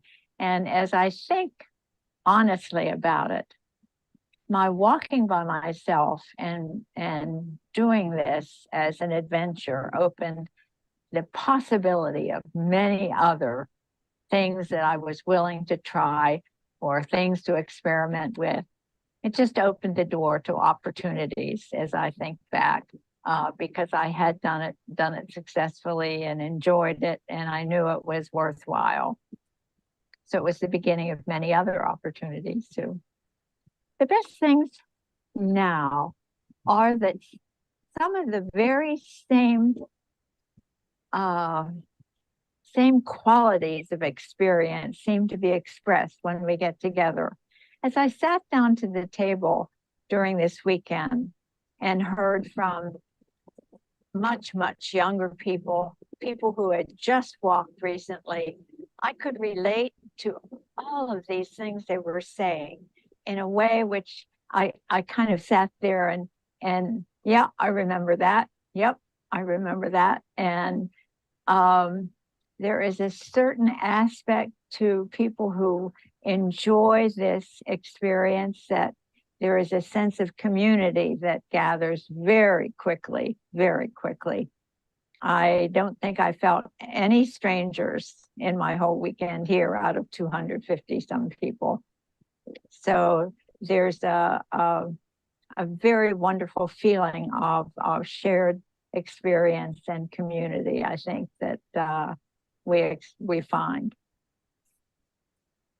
So, George, you probably are aware that Sandy just 10 days ago passed away. And so we just take this moment right now to remember the mother of American pilgrims. She was quite a lady and an inspiration, as you can see in that video, to start the gathering of American pilgrims. Something you wish to share, George? Sandy approached me and asked if I would help her stage a gathering of American pilgrims. And so we actually hosted the first, second, and fifth gatherings here at William and Mary in Williamsburg, Virginia. And it was a great honor to meet all these people and hear these stories. That's the greatest thing I've taken away from my Camino experience, is that everyone has a powerful story, an enriching story to share. And when we're attentive to those stories, receive those stories, our lives are expanded and enriched in a wonderful way. And Sandy welcomed those stories, made everyone feel special and valued for the story that they brought to us. So it's been a tremendous experience. Well said. And we got to hear at least a dozen people's stories this morning and this afternoon, and including you, George, sharing your perspectives and people sharing on chat.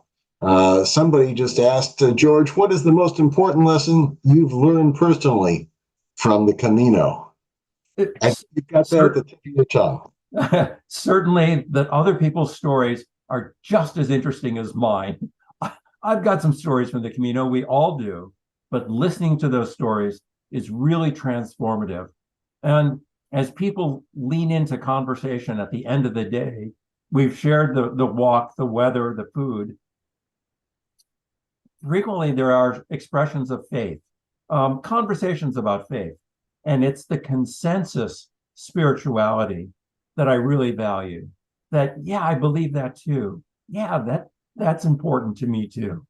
So it's the stories and the coming together in deep hearts that make the Camino de Santiago a wonderful experience for everyone.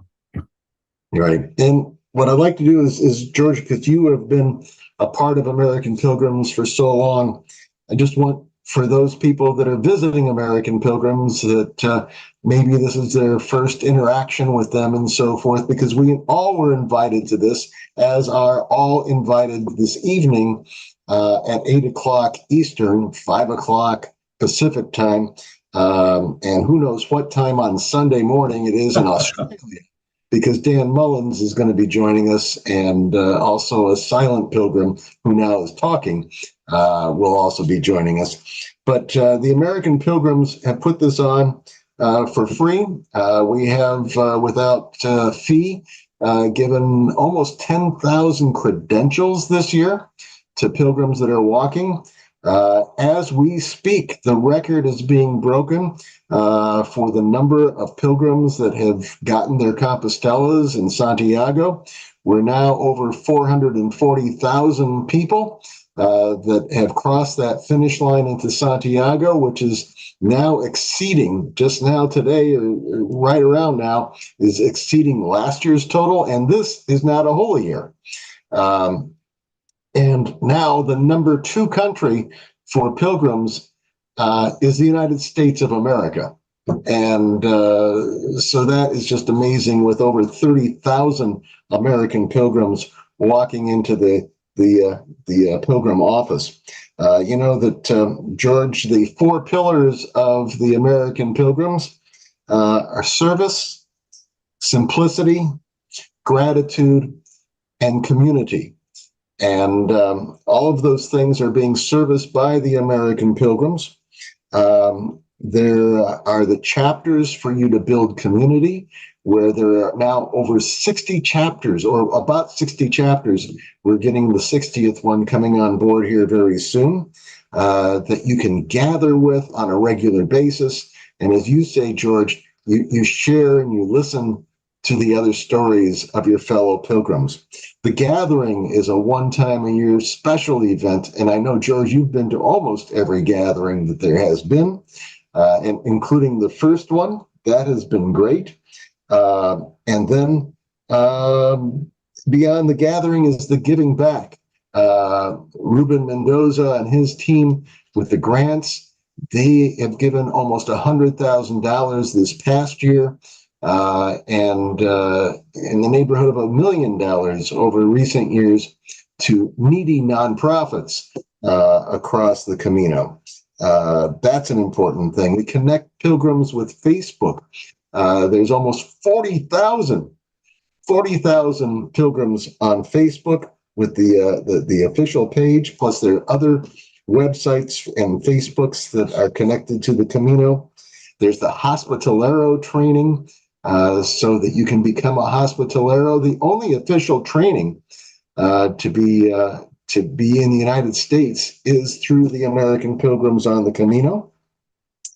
And there are other things. George, you wish to share a value of the American Pilgrims with people that you see? certainly our gatherings are a place where we listen to each other, we value each other, we respect each other. And even though there are many motives for going on the Camino, everyone has a wonderful story to tell that can enrich your life. So that's the greatest gift you bring back from the Camino. Certainly self-confidence and a sense of the transcendent, but the gift of stories that you can share with others. They're not strangers anymore. It's a community of trust. And that's something that I truly value.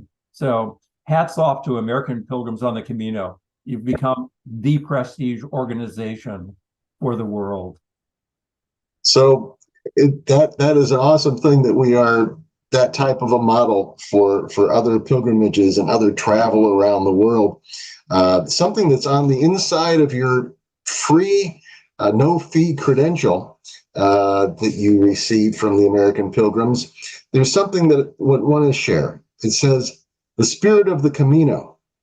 Live in the moment. Welcome each day its pleasures and challenges. Make others feel welcome. Share. Feel the spirit of those who have gone before you. Imagine those who will follow you, and appreciate those who walk with you today." And to everyone that has walked on this Zoom today, we very much appreciate you. If you're a member of the American Pilgrims, we appreciate your membership and your involvement and your participation. If you're not a member, if you want to become a member, I used to be a development director at an NPR station. And so I'd say, now is the time. If you've enjoyed this very long webinar or this very long virtual session of the American Pilgrims, won't you please show your gratitude and generosity by becoming a member? You can start at just $50 a year. And you can do that by going to AmericanPilgrims.org and click on the Join Us page. So just click on Join Us. I hope to see many of you that have not been members or that have been members and let that lapse to please join us. Again, AmericanPilgrims.org. We appreciate everybody's watching today. George, any closing moments? No, just gratitude for all the work that you've done and for making American Pilgrims the prestige organization and a welcoming model for the rest of the world. Thank you. Thank you, George, and thank you for continuing to spread the word. Will we see you in Texas? I hope we do. Also, we are now closing out for this session, but will you please come back and join us at 8 o'clock this evening, 8 o'clock Eastern Time. That's, of course, 7 o'clock Central and 5 o'clock Pacific Time, where we'll have Dan Mullins sharing his music and his inspiration, and another special pilgrim that will talk about her experience on the Camino of listening. That will be at 8 o'clock Eastern Time, and you should have, if you got this link, you should go to the other link for this second session. So we'll see you this evening, and buen Camino, and many thanks to everyone that has helped with this Camino podcast, and also thanks to